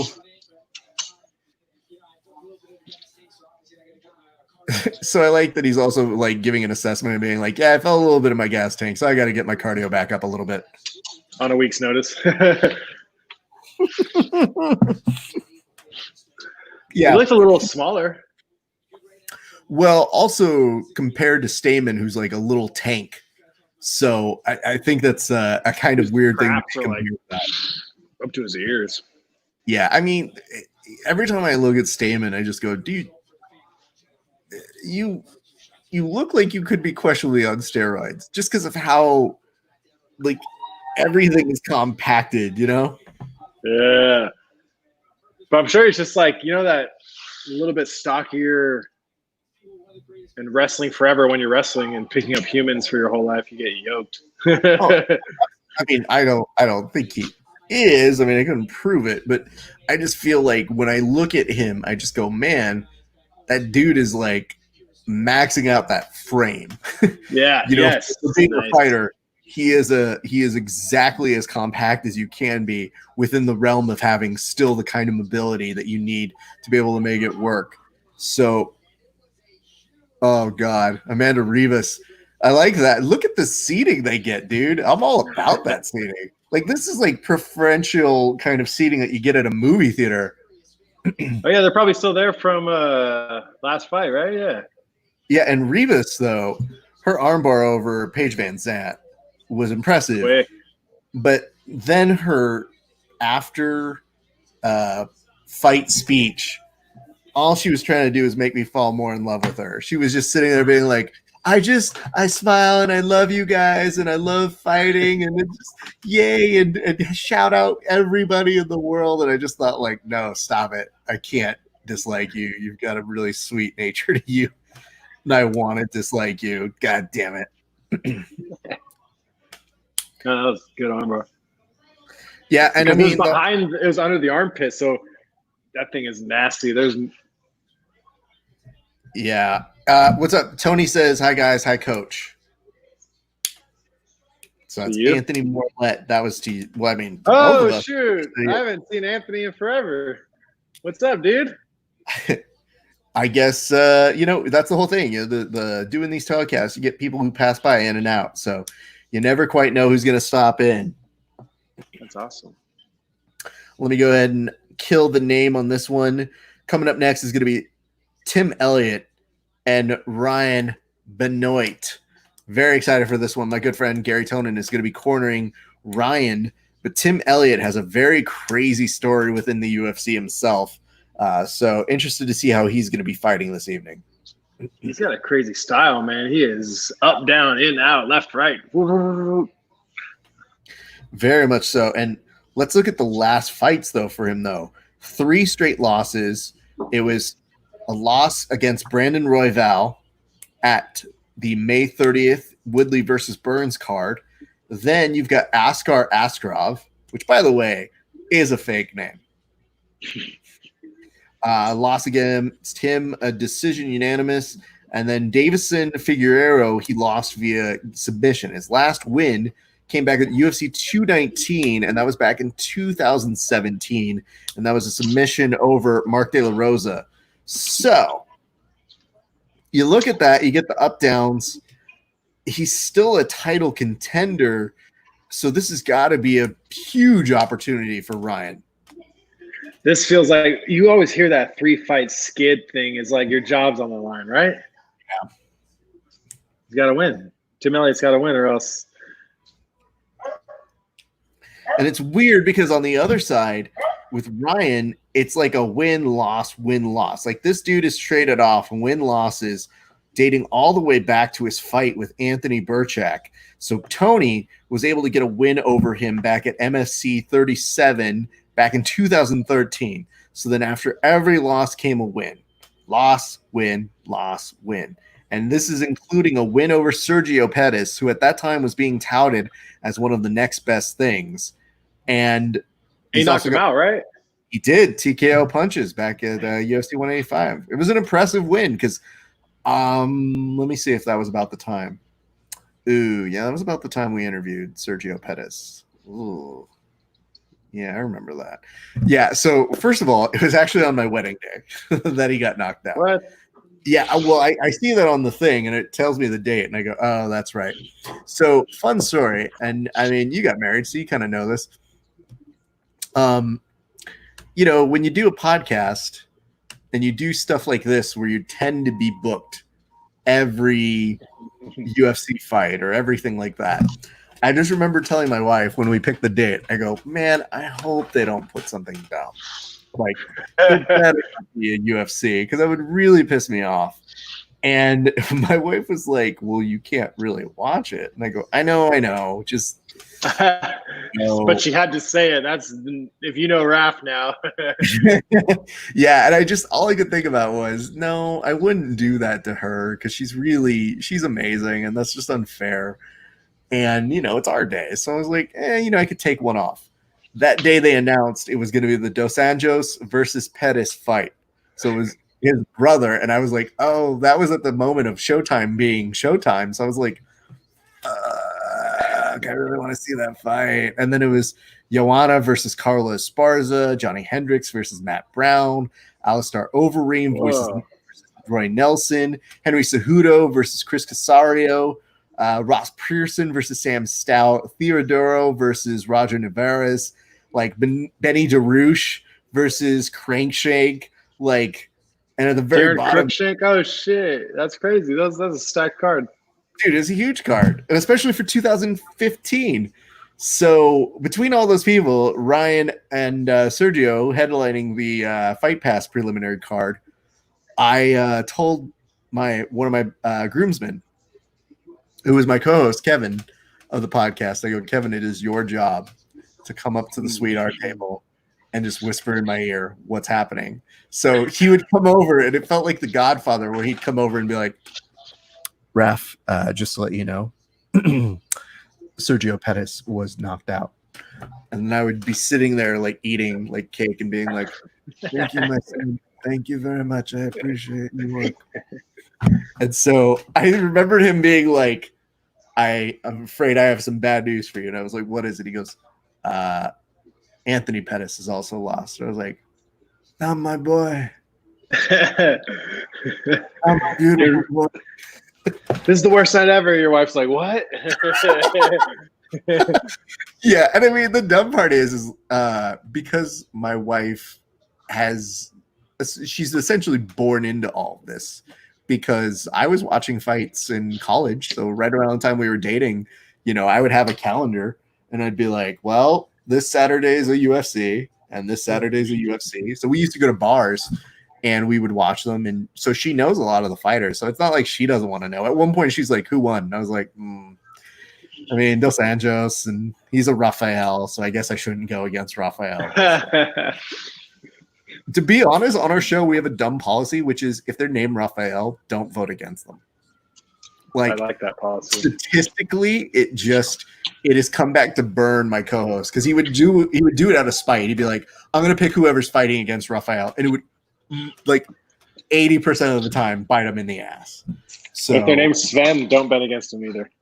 Hey man, I mean, I don't know the stats on that yet, but I'm sure we could put something nicely together there. There's like 4 Svens. So that's a pretty good thing. I mean, the only problem is I have both Mexican Rafaels and there's also the Brazilian Rafaels. Oh, I'm sure Italian. I'm sure there's Italian Rafael. There's a couple, but they're mostly brown Mexicans and Brazilians. So, but yeah, I've seen at least one, I think, Italian Rafael. But yeah, Kevin would, like, without fail, get so pissed during a show because a guest would come against him and they'd be like, well, I'm going to go for Rafael. And then Kevin would be like, well, I hate Rafael. So, boom. And then he goes, ugh, I really should. He's the meanest Ninja Turtle.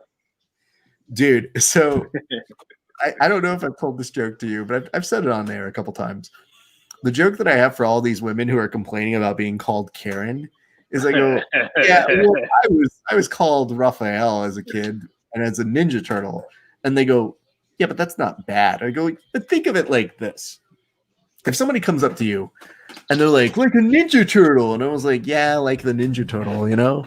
I was like, yeah, you know, it's kind of hard growing up as a kid and there's a Ninja Turtle. And they're like, well, no, I mean, Raphael is cool, but he's rude. And I was like, yeah, I know.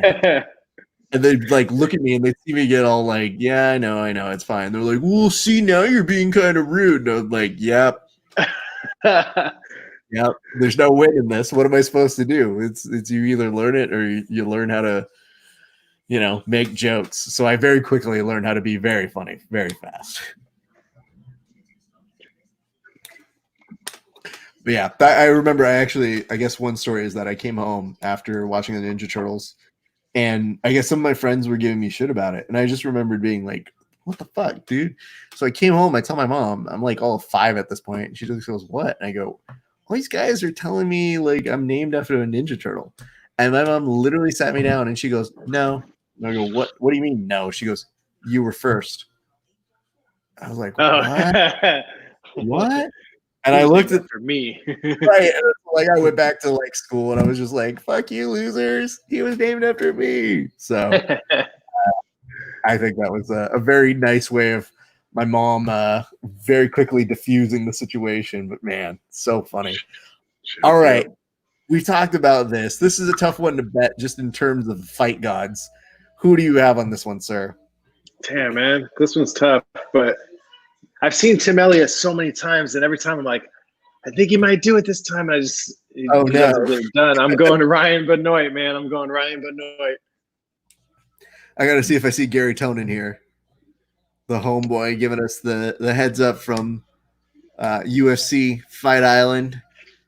Very sweetly hit me up on Friday and said like, hey bud, do you want me to give you like an exclusive about Fight Island? And I was like, yes. So it was very nice to do that. Doing that for you, Jesus Christ. I don't know, man. Tim Elliott, it's just such an X factor, dude. I guess his movement is just like wow. I mean, the smart money is Ryan, right? I have no idea. I don't know what that means. I'm the worst at picking them when that's on the line. Fair enough. I understand those words. I'm just saying, just in terms of like, he has less on the line than I would say Tim does, right? Because Tim Elliott, I feel like like he's a name, right? Tim Elliott's the name, so yeah. I mean, we'll see. We're off to the races right now, so just making sure that I have the branding on there. Yes, Tim Elliott, Ryan Benoit. So here we go. Here's the good news, though. Tim Elliott starting to try and take the center. Benoit with all that movement. Yeah, you're right. It's kind of wacky. Up, down, front, back, left, right. Yeah, it's essentially like playing a video game and pressing the joystick a number of ways. Hey, but if Tim Elliott doesn't know what he's going to throw, then there's no way in hell the opponent's going to know what he's going to throw. That's true. That's good, man. Imagine, you know what? Now that I'm thinking about it, if Gary was working with Ryan, just think of the erratic way you try to replicate that style in sparring. Just literally putting out the most random work. And people go, man, what were you doing? And you just go, I don't know. People go, perfect. My camp was filled with tag. Because this is interesting. I mean, look at how I think it's going to come on your side in a second. For a split second, you almost saw Ryan want to like shoot in. And then he takes a moment of hesitation and he just goes, no, I'm not going to shoot in here. Like, instead, I'm going to back away. And that sucks because, first of all, don't hesitate. Second of all, you knowing Tim Elliott's a good wrestler shouldn't if you see the opening and you're confident, take that opening, right? Get those double legs. Get those legs. I think the idea is that look at the distance that Ryan's still keeping right now. I think maybe part of this is as he's kind of like Tim's doing his shadow boxing and he's just kind of getting his form out. maybe this is kind of the intel download. Yeah, that's what it should be. I mean, it's round one. I'm all about that, dude. Lomachenko doesn't start smashing dudes until round 3. It's a absorb information and like start to piece them, move, piece them, tell. And I mean, think about it though. If you want to make calculated, smart strikes over here, the minute you commit, especially with a wrestler, you might yourself start pinned against places that you don't want to have to work from. Nice crack over here. Ryan finds a nice overhand right, lands. So far, that's my favorite strike that he's thrown. Dude, being 125 pounds, you're so like close to the ground. Your movement is so tight to Earth's gravitational pull. Yeah. The worst part is that unfortunately everybody below 160 goes into the same category to me. Like everybody beneath that weight, I'm like, y'all are just one weight class to me. You could tell me, and I always feel bad for like the $125ers. I'm like, you could tell me you're a $125. I just still put you in this category because you're all people who I'm like, how are you this small? 155. They can cut to 135. Elliott does it. I know, and I mean, but Elliott's got that good lankiness that kind of works for that size. He's deceptively big at times when he wants to be, you know? For real, man. Like damn, these guys are going after it. Elliott, it looks like Elliott wants to close that distance, right? Benoit wants to be on that outside range. Like you were saying, maybe he's absorbing information right now. Mm-hmm. Well, I mean, I think what ended up happening was maybe about a minute ago, Ryan started to get a little more confident, and he was putting together some nice combinations. And then I think all of a sudden he saw that Elliott was starting to be a little evasive, started getting his movement back, and started like to take the gas off a little bit and started to back up. It says, okay, let's re-download on what new information we're getting right now. Yeah. It's hard for me, dude, like to see Tim Elliott do that whole like side bend with his head leaning, like feels crazy. Right now, it's going to be a very interesting thing of when he's going to go in for like kind of like that snatch single where it's not a full commitment. It's just him kind of saying like, can I grab this? Yeah. Like, touch it. Hey, man, I mean, listen, if it works for you, it works. But the issue is that you're going to see right now for a split second that Ryan gets the back of Elliott, but then very quickly loses it because you see Elliott just use a certain amount of movement to just kind of shuck him off. Yeah, dude, that's that base, that wrestling base. Good balance. Holy shit, dude, that was the fastest round ever. That was crazy. They just didn't stop. They were just like, I mean, honestly, dude, you know, my favorite thing in the world is, I think I might have told you this, but when, for a guy who doesn't really do as much striking, my favorite thing is when Milton was like, yo, dude, do some shadow boxing. And I literally do like 20 seconds of it. And I was like, I don't have any more to do. Like this is it, dude. It doesn't get better from here.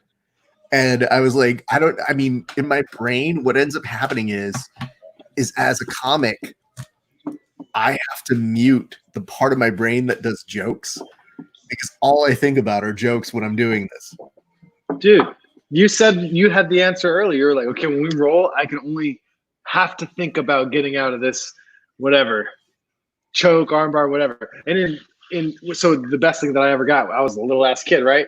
I'm punching the air. I'm like, what am I supposed to be doing? And he's like, look, visualize a fight. And so I would just visualize fight after fight, and I'd be murdering fools. And that's the shadow boxing. It's personal, dude, but you got to be able to like visualize. I understand that, but like because there's not an actual fight I see myself having, like there's an actual grappling I know will happen, or I literally put myself in a space where I go, well, they're in mount. I should probably figure out how to get out of it. Or I should probably do this because I don't know some like little ghost person walking around trying to like slap me in the face. I'm not like, wait, what am I? You know, like I get to a point where it's like I tell people with running. I was like, running to me is so ridiculous in the sense of like after 2 minutes when I'm alone with my thoughts, I just go, this is stupid. Like, why are we running? Running is the worst. And then all I'm doing is like 5 minutes of bits of being like running should be illegal, like, and it's not productive. It's just kind of like, ugh. That's why we do jiu-jitsu, right? Okay. That's a trick. Your body interpreted those feelings into words. Well, no, I mean, my body is very stupid. So it's not like it's some sort of weird scheme. Like, this is the same way it was when I used to even do cross country. The moment that I literally got a car, I stopped doing cross country because the thing that pissed me off was you would run and end up exactly where you started. And then I go, this just seems dumb. Like, take me somewhere new. Show me something that's different. To go around a whole school park and run around and end up back at the table. And it's like, why did we run? Like, this didn't accomplish anything. Hey, but cross-country people, no one knows the term pace better than them. That's true. And I will say I did cross-country, and I think when I had a growth spurt before a few of my friends, and I was probably the fastest person for like a year. Yeah, that length is that stride. I had like a great stride, and I wasn't even trained or good at it. I just kind of was like, oh, I'm taller than people. I guess I could kind of run fast. And then all of a sudden everybody like outgrew me, and I go, oh, I'm not fast anymore. It was a good run. I was fast for a week. But let's talk about these exchanges that are happening right now. Everybody, there was a lot of output here. And now Tim Elliott is in on a guillotine that at a certain point, Ryan's got to kind of respect. Now he's on the bottom side of it. I don't think it's in the worst possible area where he's just got to work his way through. He gives up the guillotine, but now you see that Tim Elliott is firmly in mount. This is not where you want to be if you're Ryan. For sure. Do not want to be mounted there. And I want you to take a moment when you see Elliott's mount here. Elliott's mount has hooks on the inside, like he's grapevined, and it's just very like when he was there, he looked like he could stay there for a bit. However, Ryan does a great job of re-guarding. So now puts him into almost full guard, has a one butterfly hook, and then one it's kind of overhooking on the body. So if he can make this kind of hook happen a little bit more, maybe he can create some yeah, like that was Tim Elliott's choice. He tried to pass those hips and got caught in that guard. So that's his bad. He should have kept him out. No way. Don't you do this. Oh, no. He's going to do it. Oh, Tim Elliott's not tapping to this knee bar. Oh, my God. He was like almost street. Like we were almost at a verbal tap here. And now Tim Elliott's just. He is looking. Oh, he is looking. So this is where training with Gary Tonin is very helpful because these leg locks are there.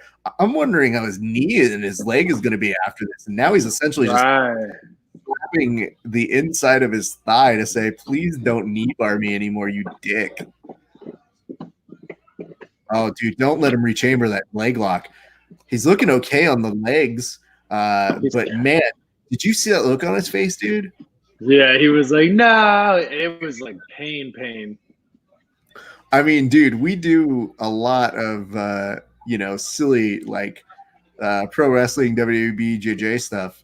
And that looked like one of those cells. Like that looked like one of those professional wrestling cells where you'd like overreact to whatever the move is, except that was a legit knee bar, isn't it?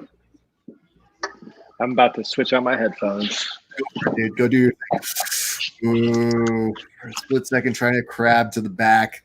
And you see Elliott just trying to pull on a leg here. Lets it go. Man, give up the back. Ooh, nice elbow to the face over there on Ryan. My God. This took a very quick turn. Jesus. Victor. What's up, Victor Silva? Good to see you, bud. Thank you so much for joining us. If you guys have questions, comments, concerns, hints, allegations, hit us up in the comment section. I am joined by my good friend Sven from Strength Mobility. We are chatting about the fights that are going on at ESPN right now. Hope you're watching. Hope you're enjoying. Sven is slowly coming back to earth. He'll be back in just a second. Jesus. This fight did get very interesting very quickly. Looks like just some mad scrambles when I came back. Well, dude, your sound quality is really good with these. Oh, nice. Yeah, I just changed my voice. I've been working out. Fair enough. Man, you know what the worst part about that? Like, honestly, that knee bar is like my nightmare of doing to somebody. Like, that's the reason why I'm usually trying to be so controlled when I do something, because all I ever think of is like, if I do something wrong, that's what I do to somebody. Because once you get it, like, people feel like, oh, okay, I'm just gonna start to kick out of this note, and so you feel implied to like, okay, then I'm gonna just let you know I have it. Yeah, I try to do it at a very slow speed because a lot of the times guys escape it wrong. So, like, you know, I think, I don't know if I've explained this to you, but I think I told this to Milt, where I was just like, bro, Elliott is returning with some really aggressive violence right now, which is pretty dope to see. I was telling Milton this. Milton was trying to teach me just like a regular foot sweep. And I told him, I was like, he's like, hey man, no, don't worry about it. Just hit me. Just like really like hit this sweep. And I was like, bro, I don't know how to explain this to you. I don't use my full power ever because I have like a Hulk thing that I can do, and I'm not that guy. And he's like, bro, I fight for a living. And I was like, I know, but you're a little smaller than me. And he's like, Raph, just go nuts. I'll be fine. And I literally do one version of it. And he looks at me, he's like, oh, I kind of get what you do now. Okay. I didn't know you had that in you. And I was like, I do. It's like with jiu-jitsu, I can't override the button. Because if I can't see myself controlling it, I just don't do it. So when someone says go for it, I usually go, please don't.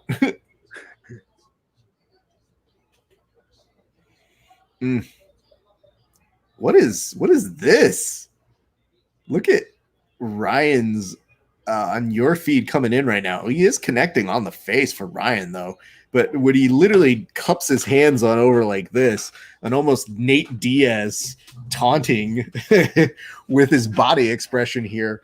Can you tell me why he's doing it with his arms? Did he burn out one of them? Are they okay? No, he was fixing a glove. It looked like. Thank you. Looked like it anyway. I mean, he does it again. Or he broke his finger and he's like trying to pull it back into place or something. You know what I mean? Could be it too. Who knows, man? I mean, listen, there are stranger things that happen in the realm of a fight that sometimes are the stories we don't know until, say, we get the post interview. But that looked kind of wacky in terms of a body positioning, where I was like, why are your shoulders over and why are you hunched over like this? It just looks weird. A real inopportune time to re-crack your knuckles if you're trying. Yeah. Did you see him shaking his right hand? Yeah. Something happened. He was just trying to adjust that knuckle or something. Look, he keeps shaking it. Oh my God. He's not gonna throw it much, I bet, for the next 22.5 minutes. Yeah, something might have happened. If we end up hearing that he wins and he does the post interview, I'm pretty sure that's going to be one of the things they talk about. So we'll keep an ear out for that. But like, look how low his hands are right now, and he is loading up with that left arm. He is really just trying to use that as his main line of defense right now.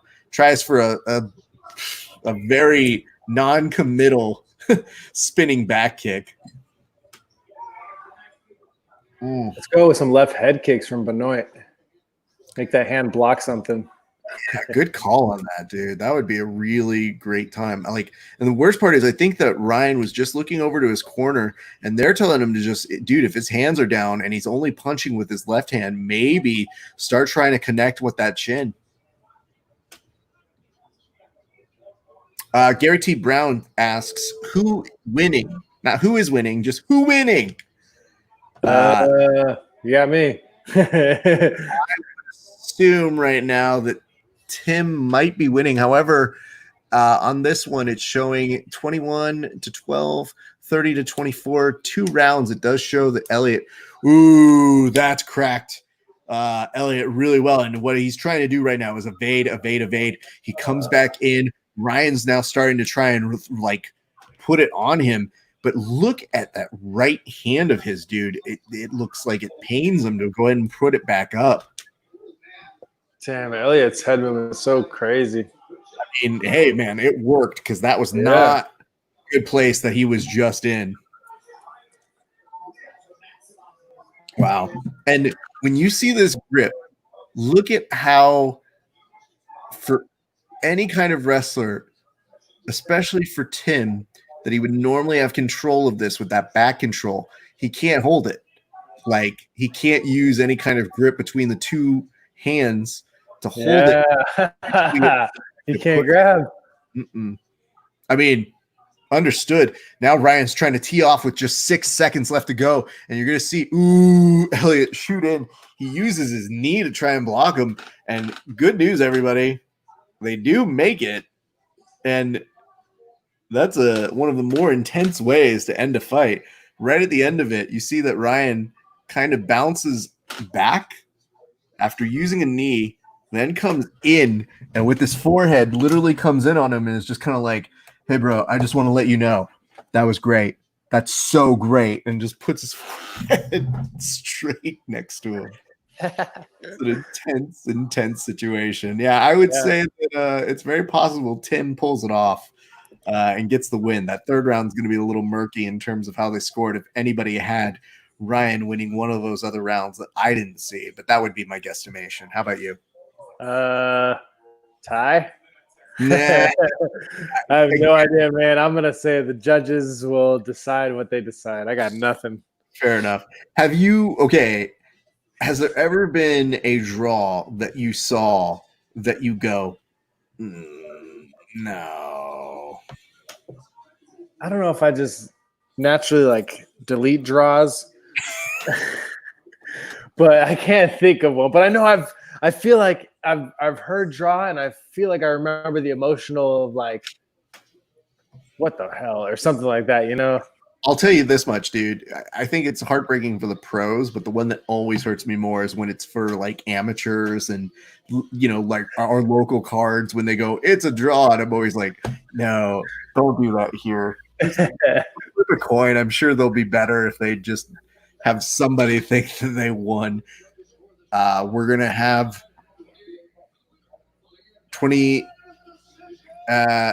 8:27, and it's going to be a Tim. And Ryan looks a little upset by the ruling. So he's quickly walked out of the Octagon. Probably pissed. I mean, it's not wrong in my opinion. I'm happy with that decision. That's good. I mean, listen, the first two rounds, it seemed like Tim just did a little bit more. And in that third round, I would agree. I think that Ryan definitely had that third round, but it's tricky for me to give a full 2 rounds to Ryan here. I just don't see it. Yeah, no, I'm good. Good decision. I'm good with it. Oof. Okay. Well, we're coming up on the main event in just a few, but nice. Well, you know what? That actually reminds me. If he's going to be interviewed, we're potentially going to get to hear about his arm. John Anik is basically SNSD telling him, man, it's so fun to watch you. SNSD. What else are you going to say? That's the best thing to say. Yeah. He's basically saying he gets these good opponents. It takes 2 to tango, so credit for the good fight probably goes to the both of them. John Anik is asking about the right hand. Let's see what he says.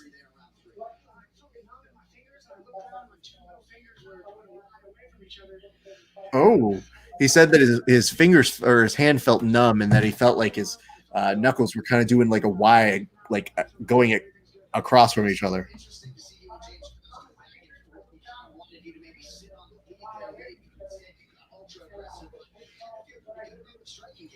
See, I got to keep my job.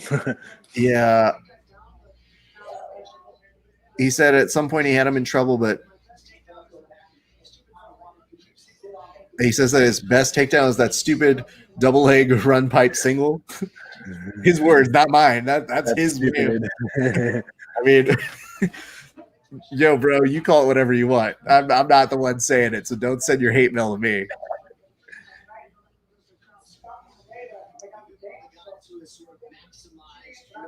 So Anik is saying you maximize your opportunities.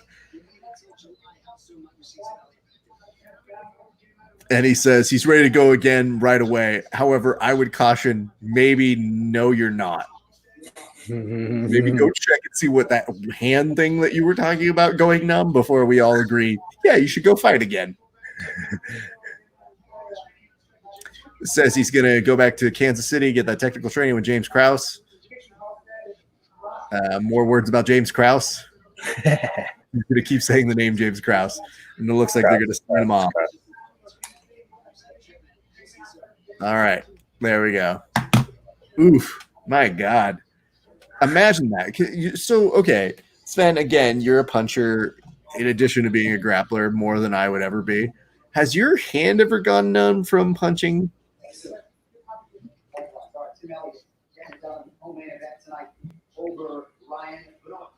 No. Thank you. Megan, I'm sorry to disagree with you on this one. You said that one was close, but I thought Ryan won that fight. Though, to be fair to you, I would love to hear in the comment section why you think that he won that. So I also want to say thank you very much to Gary T. Brown. Thank you for the like. But as a reminder, if you give us a like and a share, you get a cheers, just like those who do get finishes in their fights get on the telecast. So I just want to make sure that we're being fair, Megan, because I didn't see it. I didn't see that a win for him, though. I think Sven might also entertain it because he was non-committal to trying to give a win. Do you score fights in your head often, or do you just kind of go, I'm going to just let it be? More of a gut kind of guy. Okay. Do you ever like change your opinion based off of saying, seeing some of the statistics, or that you say like, oh, this guy threw more? Because to me, gut and that are two different things. Yeah, I'd rather just like kind of look at a feel, and the more information I can get, the better judgment I can make. But no, I just like to wing it. Fascinating. Abraham Lazola in our YouTube section says robbery. I mean, talk to me about it, Abraham. Tell me why you think it's a robbery.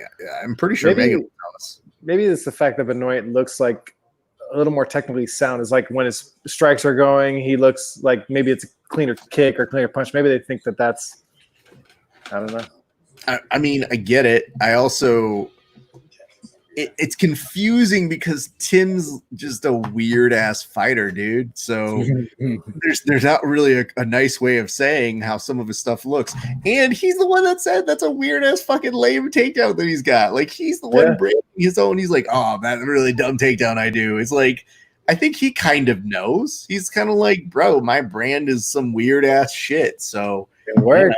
Get into it. He's in the UFC. I mean, listen, dude, I'm the first person to always say, like, my bread and butter is defense, but, like, I just kind of, like, go, yeah, it is what it is. I'm not going to sit here and reinvent the wheel. I just kind of go, yeah, I guess that's what it is. So, if I learn how to use that to my advantage, then it becomes an offensive sort of thing. So you just kind of figure out what your thing is and maximize it.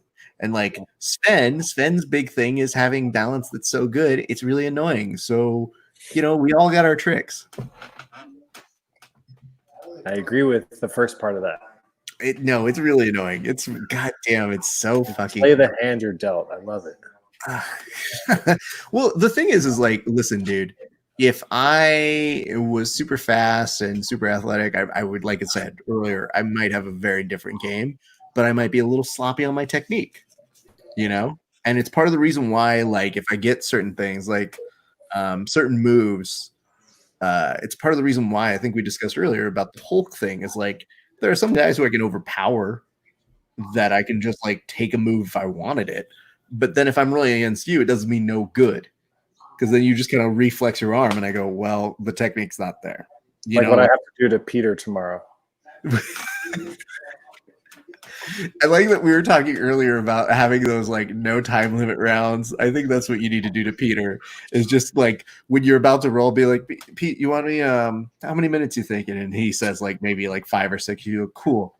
And then you just turn it off and then you just start rolling with them and him being like, I thought, what's the time, dude? I mean, Abraham, you said just like Holloway. That is not like Holloway. Holloway and Volkanovsky, that's a very different fight we're talking about. And I could understand if somebody had an interpretation where they saw Volkanovsky winning over him. But to me, I thought Holloway won that. I understand that. And I also like that after that fight, there were some people on the internet, like some reporters who go, don't call it a robbery. And I was like, I'll call it whatever the fuck I want. Don't tell me what to call it. Rude. Rude. So that was my kind of opinion. Let me see if Megan has something for us. Megan, did you give? Oh, no worries. I just thought Ryan looked better, but to be fair, I wasn't counting strikes or kicks and the things like you should. Ryan ended strong. Now that I agree with. I thought that Ryan made a very argument in that third round. And if you wanted to make the argument, if you wanted to say that submission or that knee bar was important, or it was kind of more compelling than maybe some of the strikes, maybe, but I don't know that. I don't know how to figure that in. That's tough to judge because you don't know the person's threshold or ability to defend or what they know is to be safe. Yeah, I don't. That one's tough because seeing the look on his face definitely made me concerned. But like. And the weirdest part is, especially when we talk about the element of verbal tap, like if that was a submission underground fight or match, that would have been called right then and there. So I get that part, but I don't know. So I appreciate your honesty. Thank you very much, Megan. Unlike Abraham, who doesn't give us an explanation, don't believe he was the aggressor. That's your explanation. Okay. Well, I mean, again, that probably is chalked up to Tim Elliott. It's a weird ass fucking fighting style where it's a little deceptive, dude. Yeah. Like it's the only person that I've seen, if you were to map it out, is literally part zigzag up and down. It's essentially like a unilateral version of the little like balloon that just goes like this, but it just is a human form of coming in different shapes. Also, it's the cheat code for Super Nintendo games. Up, up, down, down, left, right. Absolutely. That's amazing. Let's talk a little bit about Dan here. Dan is tied for the third longest active win streak in the UFC featherweight division at 6, 3 wins by knockout, 5 by submission, and he is a Brazilian Jiu-Jitsu black belt. So I suppose I should be going for that. Or will I? Because Calvin Kattar is also a very fascinating individual. So this is where things get a little dicey because I do like going for the jiu-jitsu guy, but Kattar pretty good too. So this will be interesting. He has a blue belt. Well, that's a deceptive thing because here that's a different blue belt, right? Because he's a college wrestler, so it's like yeah, that's that blue belt that I probably in my head go, oh, I could probably tool him, and then I'm literally gasping for air 2 seconds. Like, oh, God damn it. I mean, well, that's the other fun part is that I feel like those are the people who hate me the most because they tend to do like a lot of pressure based stuff, and I don't really crack with it. There's no pressure. I mean, you handle pressure like it's not pressure. Yeah, so I'm always like, with the poker face of like, this isn't bad. And they always kind of like look at you with this intention of, you should be dying. And I go, I've had worse days. This could be worse, but Sven. All right. So who do you have on this one? I got to go with Kattar only because I think might be just because I'm more familiar with him, but he's been showing up like 5 fights in a row. I've been able to watch him and killer. Good hands, good measuring, good distance, aggressive. He's a fighter. Do you have a particular way that you see this one ending? Because we've seen some of the highlights here, especially back at UFC 249 with very savage knockout with Jeremy Stevens. Also with Ricardo Lamas. With that elbow on Stevens and Shane Burgos, freaking. Yeah. And he was coming on strong at the end of that fight. Was a beat. Absolutely.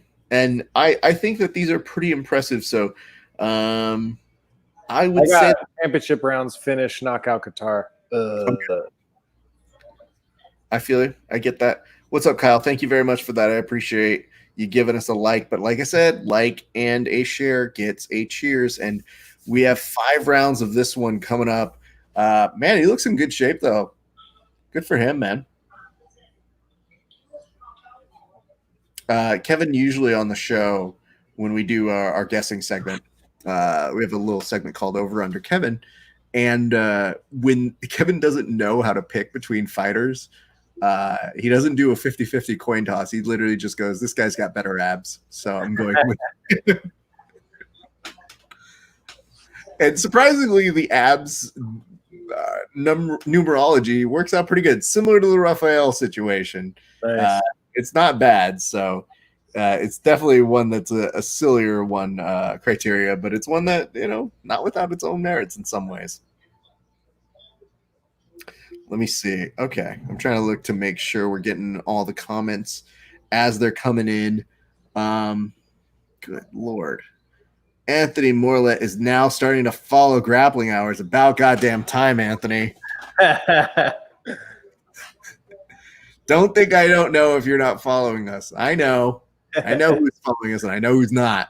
So we appreciate you watching that now. Thank you very much. It's always so funny because, the hard part is when you have multiple channels, I don't expect everybody to follow each channel. But there's some guests that have come on that don't follow us after they've been on. They're like, this is the best show I've ever been on. I was like, cool, prove it. At us, you dick. What? Yeah, I mean, it's kind of weird. And you know what happens? It's really weird. Sometimes they also stop following us, which I always go, sure, if you want to hop off the train, go do your thing. But then they'll ask you, they'll be like, hey, man, do you mind promoting this? And I was like, no. If you hopped off the train, I'm not promoting you anymore. I might interview you, but I'm not willingly saying, well, cool, you left us, so let me go ahead and continue promoting you, though you don't got the time for us. So, broken model. I mean, listen, bro, I don't tend to do I don't tend to do a few things super mom mentality but that's one I'll be like, my son, what did they do to you, my son? That I might go to the mattresses with. All right, so I'm excited. The loyalty isn't temporary. That's weird that they come on and then jump off and go back and jump off. And well, here's what's funny. We occasionally have guests that I think of two things. Sometimes I figure that they have maybe somebody running their social media, or they just figure a good way is to oscillate, lose fans, gain them, whatever.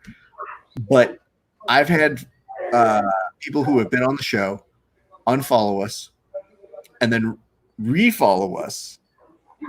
And the best part of that is once they refollow us, I'll then refollow them because I've already unfollowed them. So I go, me too. I'm on this train as long as you are as well. So, but I tell people, I'm like, listen, I don't expect you guys to always be around. It's just always when they ask you for stuff after they've hopped off the train that you just go, why? Weird. Yeah, it happens.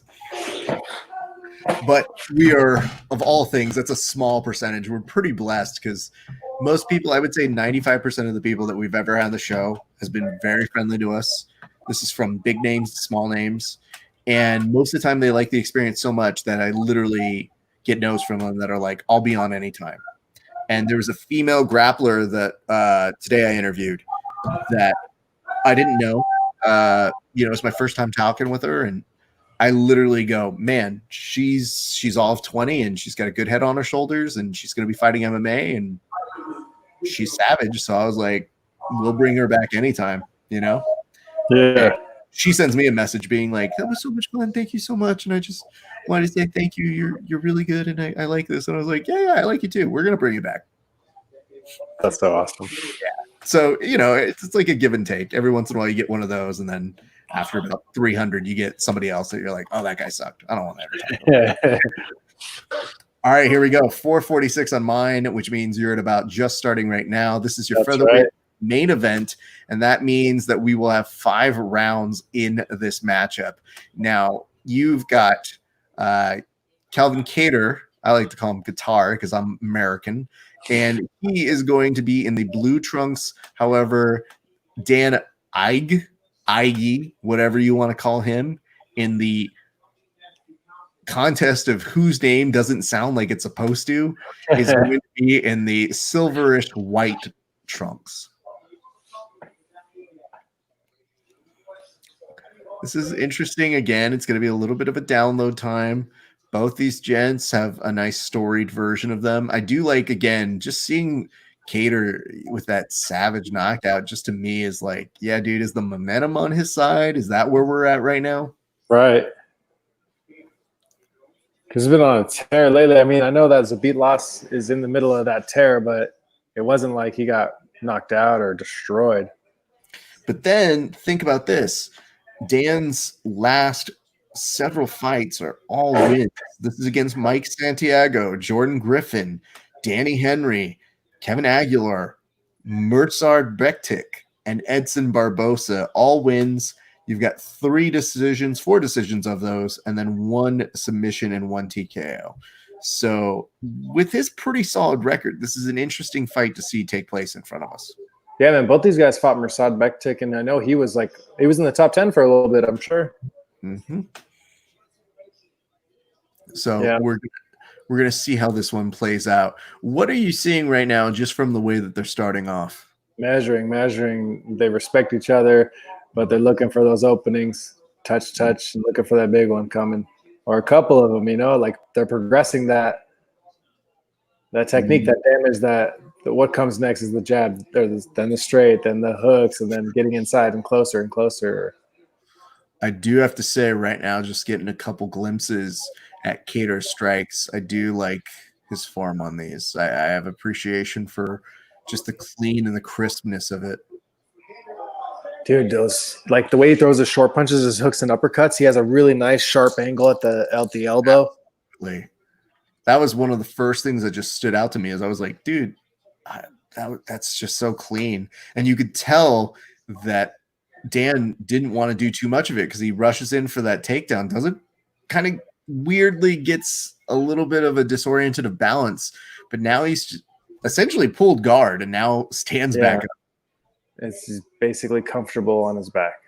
I mean, listen, it's a bold move, Cotton, to be able to pull that off in a main fight, because I got to tell you, man, even when I'm doing jiu-jitsu with people, I don't love not being connected to them, Yep. Eesh. Let me see. Volkanovsky is axing. Who do you got in this one? Well, Alex, you're supposed to ask that before the fight starts, dork. No, I'm just kidding. The UFC is putting that up later. That's because they're just trying to figure out what to put on the screen while fighters are just kind of filling each other out in the first round. Nice catch. Good balance by Dan. He gets tossed down for a little bit, and then you see with Kattar knocking him down on the ground just for ever so slightly, and Dan with an open guard. You see Kattar just come in with a slight crack, comes up just so that he can stand up. Kattar does a good job of making Ige take in a couple strikes as he gets back up. I like those, like kicking the legs while you're standing over someone in their open guard. Mm-hmm. Great call. What a body shot on his way up. Mm-hmm. Like, exactly, dude. Like, he's making sure that if he's going to make that decision to be on the ground, he's like, well, you're going to get something for coming up, Dick. Yep. Even if it's just a little bit, he knows it accumulates. Mm-hmm. Nice. I mean, oof. Hey, all right, Dan, I see you, man. Damn. Dan under pressure has a really nice response that's going to be coming up for you in a second. Nice knee, putting pressure with the last few seconds over here. We're going to go ahead and go to a second round, but I do like the way that Kattar very consistently and very persistently makes sure that he makes a statement to end that first round. Solid work. Oh, I love that look at the end of the round. Mm-hmm. I like that you have the same kind of vibe that I do with it, where I go, oh, okay. Yeah, bro, that's a good way. Like, it's the opposite of what you were talking about earlier, being like, don't be nice, don't help him up. It's you being like, look, bro, I will murder you. I'm not opposed to it. So it's I just see you. It's that time right now. It's that time. Yeah. For 25 minutes, that's it. Afterwards, go get ice cream, whatever. Yeah. I mean, the hardest part is I like to tell people, like, I worked for years to develop a healthier side of what I do, because I would be so hard on myself that I could never be fun when I would do sports. So the same thing happens with this, where I'm like, if I were doing a competitive sport, I would be so dead serious that you wouldn't recognize me. You wouldn't recognize, like, oh, he's joking, he's fun. Like, that guy just really doesn't exist as much, because when you're competing like this, I just feel it's, as an athlete and as a professional, it's your job to take it as seriously as possible. So those little cracks of being like, hey, bud, come on up, is like, I'm not doing as much as I can to beat the fuck out of you, dude. Like, that's the whole point of this. Yeah, it's not even just for like yourself, or it's for the sport too, like to show the truth of all that stuff. Yeah, for sure, man. Yeah, it's a crazy thing. And I mean, but I will say, there are just some fighters who have a different wire in them, dude. Like, some people can just pull off that really nice guy thing, and sure, like, but even Wonder Boy, one of the nicer guys you could ever see, doesn't like go over and go, do you guys need anything over here? And it's like, dude, we'll go to your corner. It's just like, well, I just brought some cocoa in case you guys wanted to chill in between round fights, so that's cool. That's a funny little clip of him and Woodley. He's like, why you got to be so mean, man? That's not a bad impression. Look at you. I didn't know you had impressions. 338 on my side. You're seeing what's that? I'm losing time here at 345, 44, 43. You're okay. You're okay. It's not too bad, because the thing is, like I said, I know I can hold for just a few seconds without giving too much away. And the good news is, especially if I'm like doing some kind of narration, we don't try to do a lot of play-by-play, but I do like kind of walking people through at least the mechanism of the strategy, because I think like play-by-play on doing a fight companion, usually our audience is maybe about 15 seconds behind even where we're going to end up being and what they're seeing. Like, there's a 15-second delay to them. So, like, play-by-play is good, but the real emphasis should always be, what is the overall meaning of, like, punching a thigh at 1 second for no reason? Like, okay, that's funny. That's cool. But, like, what does that mean? Does it mean his timing is off? Does it mean that he maybe aimed? Was that part of an intensive strategy to get on the inside? Who knows? Ben Henderson punched the shit out of Diaz's thighs that one fight. Bro. But you know what, though? To be fair, like, that was a different era as well, because just trying to get the Diaz brothers to chill the fuck out, in retrospect, you look at that, you go, yeah, it seems about right. Yeah, I'd punch a fucking thigh. That's pretty funny.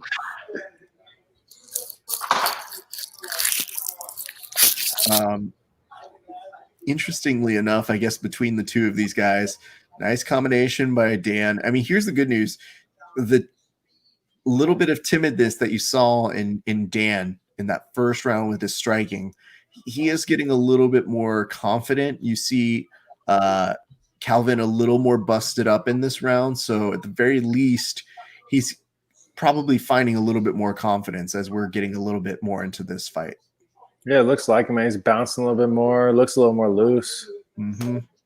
And I thought that was really missing in that first round. He seemed a little bit more flat-footed, and I think you were seeing that Calvin was starting to find ways to get him in a way that made him feel uncomfortable. Yeah, now Calvin looks like he's hesitating. He's pulling punches. Mm-hmm. I mean, this is the trickiest thing, dude. Trying to be a fight planner for 25 fucking minutes is just it's death, dude.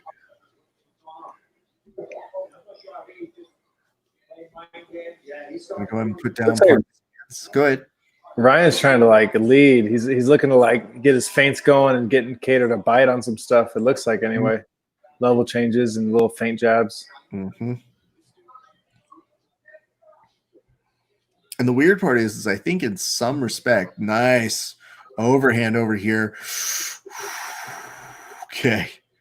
You weren't holding it together. I didn't see it. I know. It's not that bad. If it was really going to be a fight finishing moment, I wouldn't react. But it's not a fight finishing moment. It's just impressive. Like you just see something that you go, oh, that's kind of cool. Was that knee? Yeah, it's like it's not just the knee. It's the fact that most people would be very comfortable getting a couple punches to the face and then maybe just being okay with that. The beautiful thing that you're seeing about Calvin is he gets a couple of those punches and then follows it up with the knee. It's not 100% unlike what we were seeing in the last fight. The difference is just he continuously likes to put an exclamation mark on every one of his exchanges. Yeah. Especially towards the end.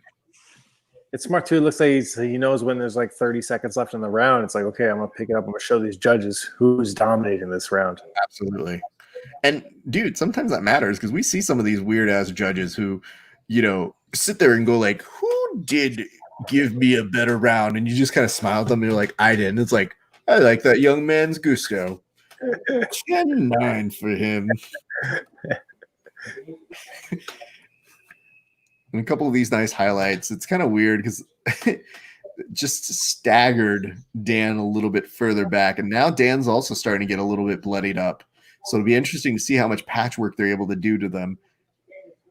Yes, that nose a lot, it looks like, right, for Kattar? Yeah. So part of me is like, how bad was Kattar's nose that I just didn't pay attention to it before?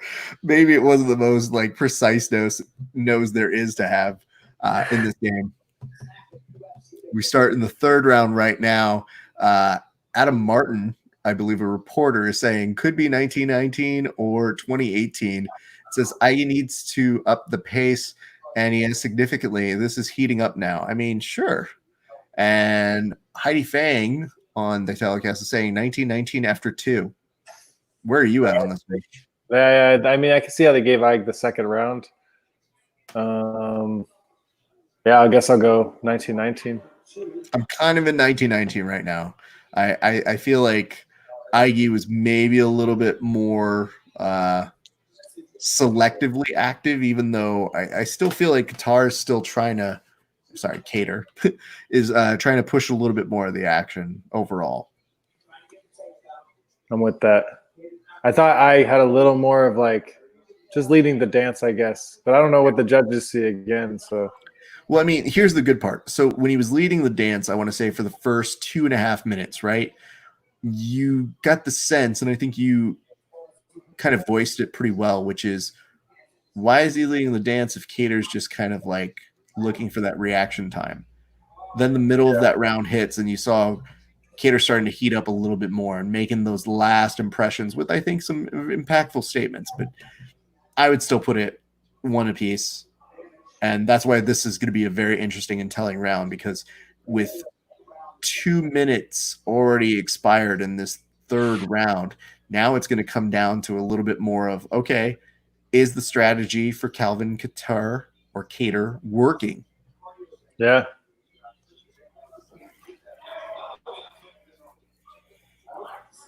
This is what I hate, though. If you are a black belt, and yeah, sure, you might want to have one of those fights where you prove that you can stand and bang, but there's so much of you in your brain that's probably like, yo, bro, can I just get you to the ground? Like, Yeah. Oh, I don't want to do this game forever. I literally just want to rear naked choke the shit out of you so I can go home. He's like, let me just grab your wrist. I'll get to your elbow and then your shoulder. Okay. Just to remind you guys, Kattar is in the blue trunks, and I keep seeing that whenever they put white trunks for Ige, I just always look at those trunks and I'm like, those look more silver or grayish to me than white, But I guess that's just how they look compared on television. So it's, I guess it's not mine to say. However, look at this right now. You were seeing Kattar start to get some good strikes in on Dan to the point where Dan had to recalibrate for a second. He wondered if he should shoot in and then stopped it midway through.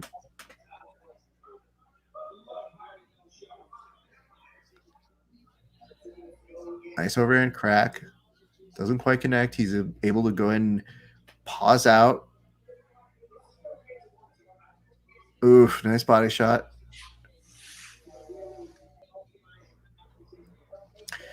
I'm curious for this for you. Like, how do you, a person with amazing reach, ever explain to someone how to make up for their lack of reach in terms of boxing? Because to me, I just always think it's like having Big Bird explain to you, like, well, you're not tall. I mean, I am, but yeah, sucks, dude. Sorry about you. That's really crazy too, because that's something that I had to learn, and I had to go into like put myself in a space where, okay, I don't get to use my reach, or I want to be in the box where having shorter arms, if you're inside that range of elbows, hooks, uppercuts, knees, you're going to be at a disadvantage when you're at length. So you put yourself in that place. I had a professor tell me once, he's like, "You never been fat, you're not going to be able to help anyone lose weight." And I'm like, God damn it. So what I try to do my best of is be like, here is the science of it. Here is what I know to be true about it through my experiences. If you follow this route, I'm sure you'll see some nice results. At the very least, you'll learn something about it. You know? I hear you. Hey man, I'm a huge fan of science. So especially like fight science, I think I have a never ending curiosity to it where I just go, oh man, I think I'm just going to continue learning forever. Like, I don't think I'm ever going to be at a place where I'm not learning, even when I'm older and I'm not doing it as much. But, what a heavy thing to tell someone. Well, you're not fat. You'll never know what it's like to tell people I'll lose weight. It's like, bro, come on, dude. Like, be nice. I kind of get that too, though, when he said that. But I do think that that you can associate the discomfort. Like, okay, if I was the hard gainer and could never gain muscle, and this person was the person who could gain weight easily but could never lose it easily, there's a stress and discomfort that is probably fairly equal towards getting to whatever baseline average or whatever it is, I mean, I'm pretty vocal in my making fun of people who are in shape who say things like, I'm a fat kid at heart. And it's like, no, you're not. No, that's something in shape people say to fat people to try and be relatable. Like, shut up, dude. You're in shape. Like, just own it. Let's not pretend like you're not in shape, because it's always so funny. You see like the most cut guy in the world just being like, oh man, I just eat like I'm a fat kid at heart. I'm like, prove it. Yeah, be one. Prove it. Like, do not you for a week, and then let's see how that goes. Then you'll be a fat kid in practice and not in heart. Top of the fourth right now. We go into the championship rounds in a non-championship fight, but it's just what we do here at the UFC for the main events. Now, here's an interesting thing. Look at Kattar just continuously use his jab to establish the distance, and then very quickly you see Dan shooting again and really not get anything of it. So this is where I feel it's just a little telling for Dan's frustration on the stand-up, where he's like, hey man, maybe I'm not getting the results I want.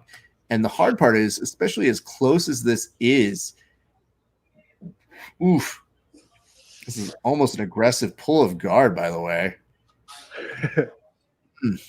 Be right back, Ref. Yeah, go for it, dude. Continuing on, just to let you guys know, Sven will be right back. Alex Volkanovsky is tweeting out that, yes, this is an exciting, fun, good match. And you see Dan get back up against the cage very quickly. I want to thank you guys for tuning in, having a blast. Who's winning, boys? Who's winning rounds? From Sean Seg.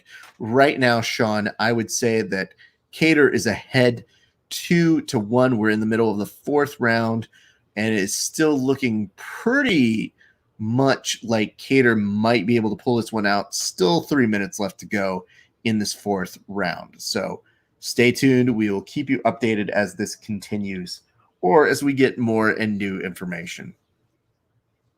On my clock, it is exactly 3 minutes left in this fourth round. Hope that answered your question, by the way. If you're not watching, feel free to let us keep you in on the know. That is our job. That is our passion. That is what we're looking to do here for you guys. seeing Dan get a little bit more aggressive standing up on the feet, and we've got Sven back in on this.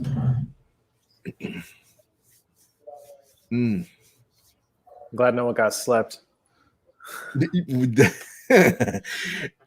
I've got to be honest with you. I might have, if they had up, and I might have muted my mic and just been like, nope, I don't want to give this away. Yeah, do that, dude, where you like have a sip of a drink and then you like look back and he's asleep and you're like, nah. So honestly, I try to do a good job on doing multitasking, like promoting this, putting it out there, writing funny comments, resharing it on multiple pages. And I kind of pick and choose my spots. But then every once in a while, I'll pick a spot where I go, okay, I'm going to share this on this Facebook page. And then I look up and I go, and that fight's over. All right. So I've learned to be very more forgiving to myself, because I used to get so pissed. I'd be like, why the fuck did I look down? But the good news about the UFC and sports in general is they usually just do the replay. So usually it's just you vamp, aka industry speak for stall. You vamp for a second, and then you literally look and you go, oh, that's the finish. Oh, okay. So it was a very vicious knockout because of this. Or I missed the very quick submission that happened very, very fast. Normally that we wouldn't see. Ooh, Kattar is now putting his hands completely down and inviting Dan, almost taunting him to try and connect with him. Wish I could, dude. A little under a minute left on this one in the fourth round, and you are still seeing Dan take the remnants of more of the beating, I think, in this round.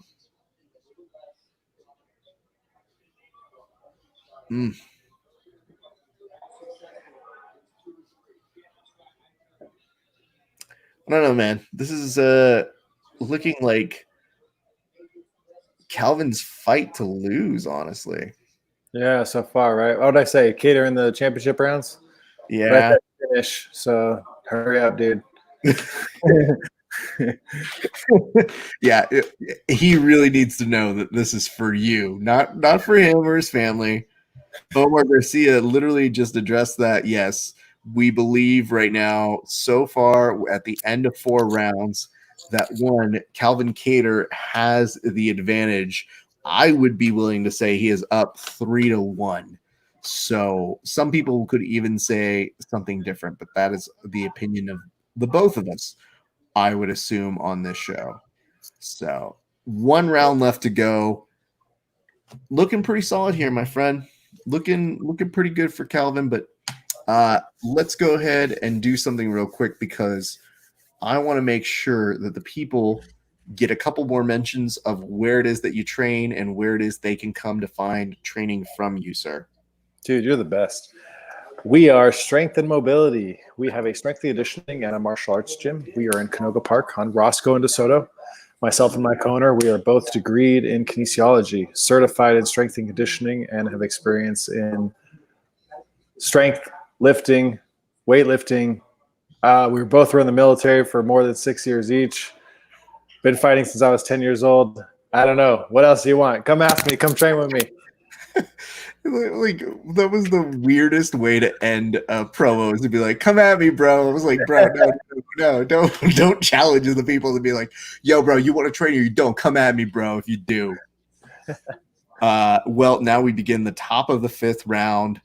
Let me see over here. You're seeing some of the folks chime in on the Twitter feed that they are putting on the fight. Most of these people are saying they have Kattar up 3-1. I would have to imagine over in the corner, you are telling Dan, hey, bud, we need to finish here. You need to push the action. It's not going to be good enough just to try and, make things uncomfortable for Kattar. You really need to be the aggressor. And honestly, if we're being candid here, I think you need a submission. And I think that's easier said than done. Yep, for sure, man. Looks like he's going for those takedowns. Kattar's sick at wrestling, it looks like. Good takedown defense. Yeah, I mean, that's tough. Okay, so let's say you've got somebody who's got a very solid jiu-jitsu background. You've got Kattar. What are you telling him to do to try and implement a better system to get either that takedown or put things more in your world? For Dan? Yeah. I probably have nothing that the coaches haven't said already, but I'm going to say a lot of level changes, and you might have to take what you feel is a bad shot, but you're just going to have to continue. Once he gets close to that fence, once his legs begin to square, if you can up, down, touch him a couple of jabs and get his hands a little high, the legs will be more open. Go to those legs. Because it looks like if he added to the ground, he might have a bit of an advantage.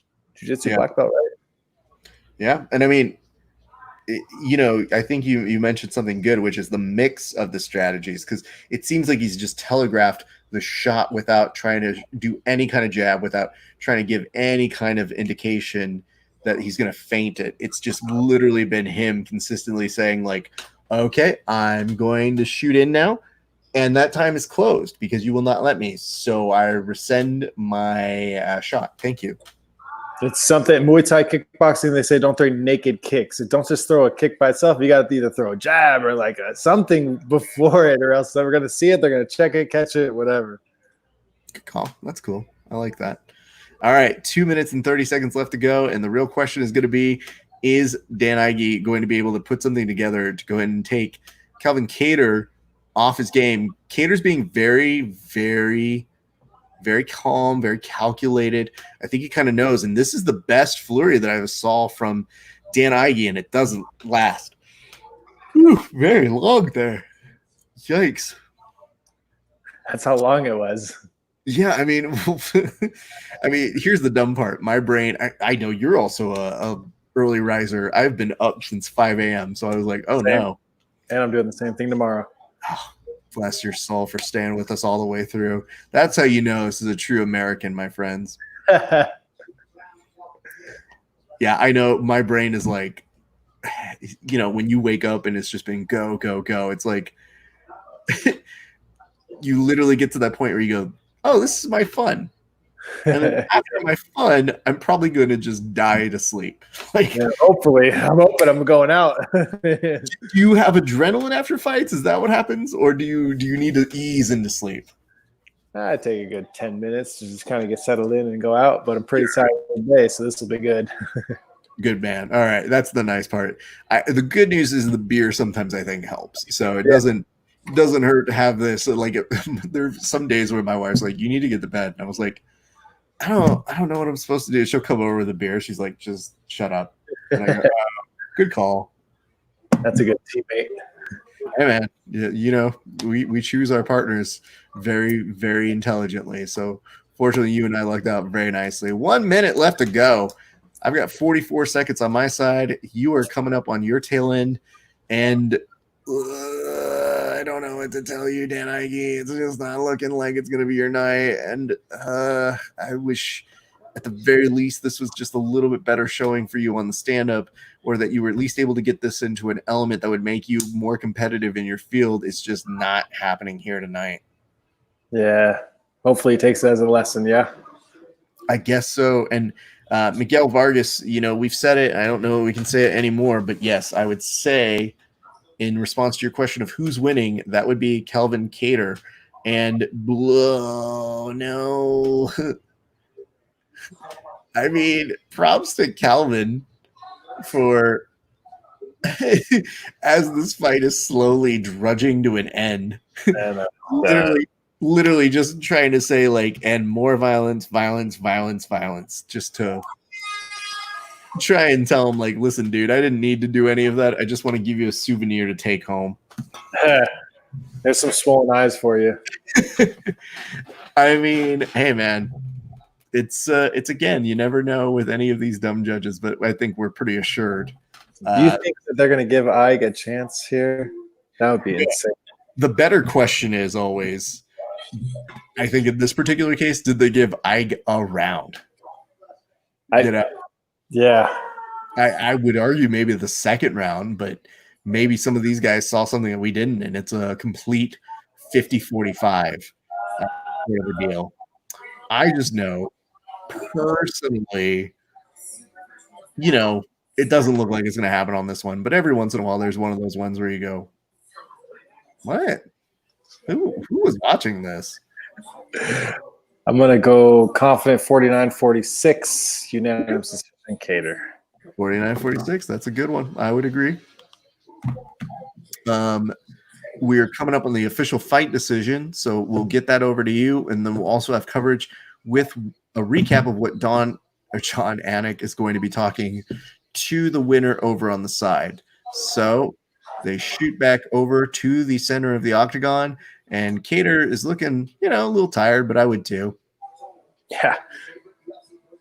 And you were 49-46 and 48-47. See, who that judge that gives 48-47? Like, I mean, everything worked out the way it was supposed to, but even as you were like, do you think that it's potentially, no, I don't think that's going to happen, but I would put it beyond them to give me a weird result. And then they did. Oh my God. Okay. Look at this output.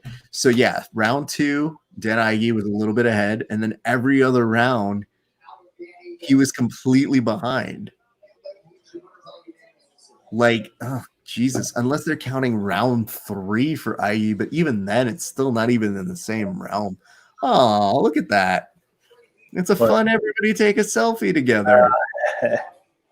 They've all joined forces. So I guess, what's funny is you mentioned the story about, or the theoretical of, you don't know if you would want to be around anybody immediately after.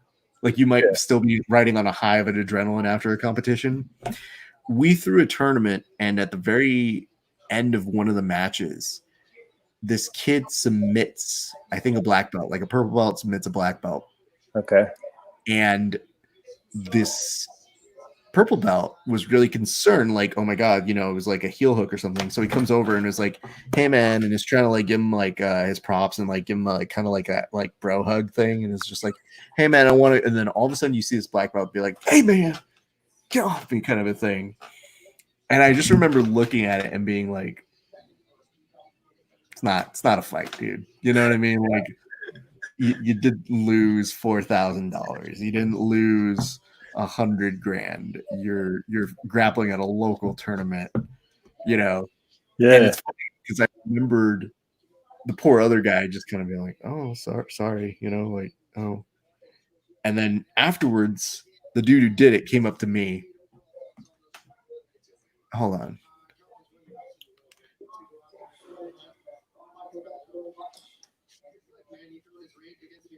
Are they? Hold on.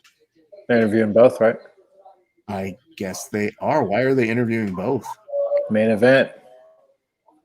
Do they really tend to interview both all the time? No, I have no idea. Just jumping to conclusions over here. I know, like maybe back in the day, but Rogan used to put the kibosh on that. I guess they're probably figuring, well, you know what, you're here, so we might as well. Hey, Raph, I want to thank you for having me on here, sir.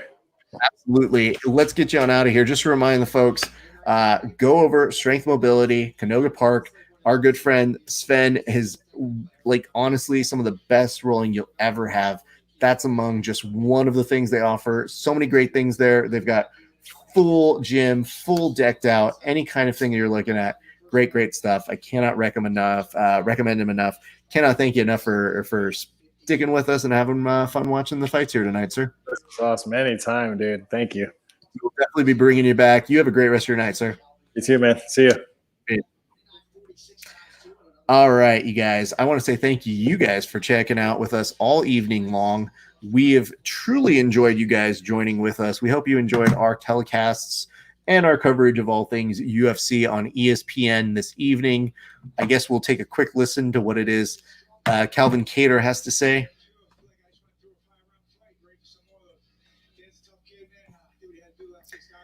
He says that Dan is a very tough guy, but he did what he had to do.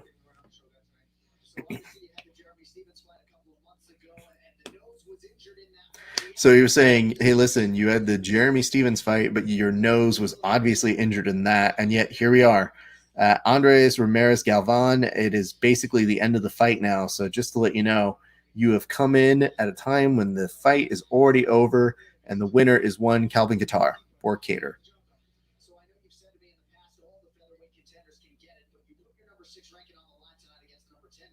That's so weird. Hearing John Anik sometimes use regular colloquialisms with his robot voice.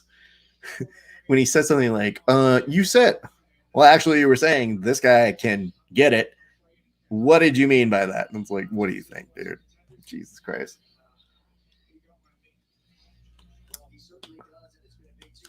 All right. I think that's going to close it on up. I don't think they're going to say anything more than we already kind of know. Again, my name's Rafa Esparza. As a reminder, if you guys want to go ahead and do us a solid, if you're going to buy some new BJJ gear, we ask that you go to Nogi BJJ Gear. Use the promotional code GrapplingHour15 and save 15% on whatever you put in your carts. It's going to do it for us, guys. It's been a great day for grappling. My name's Rafa Esparza. We'll see you back, I believe, this Saturday for some more UFC fights. We'll see you back on the mats. Eventually.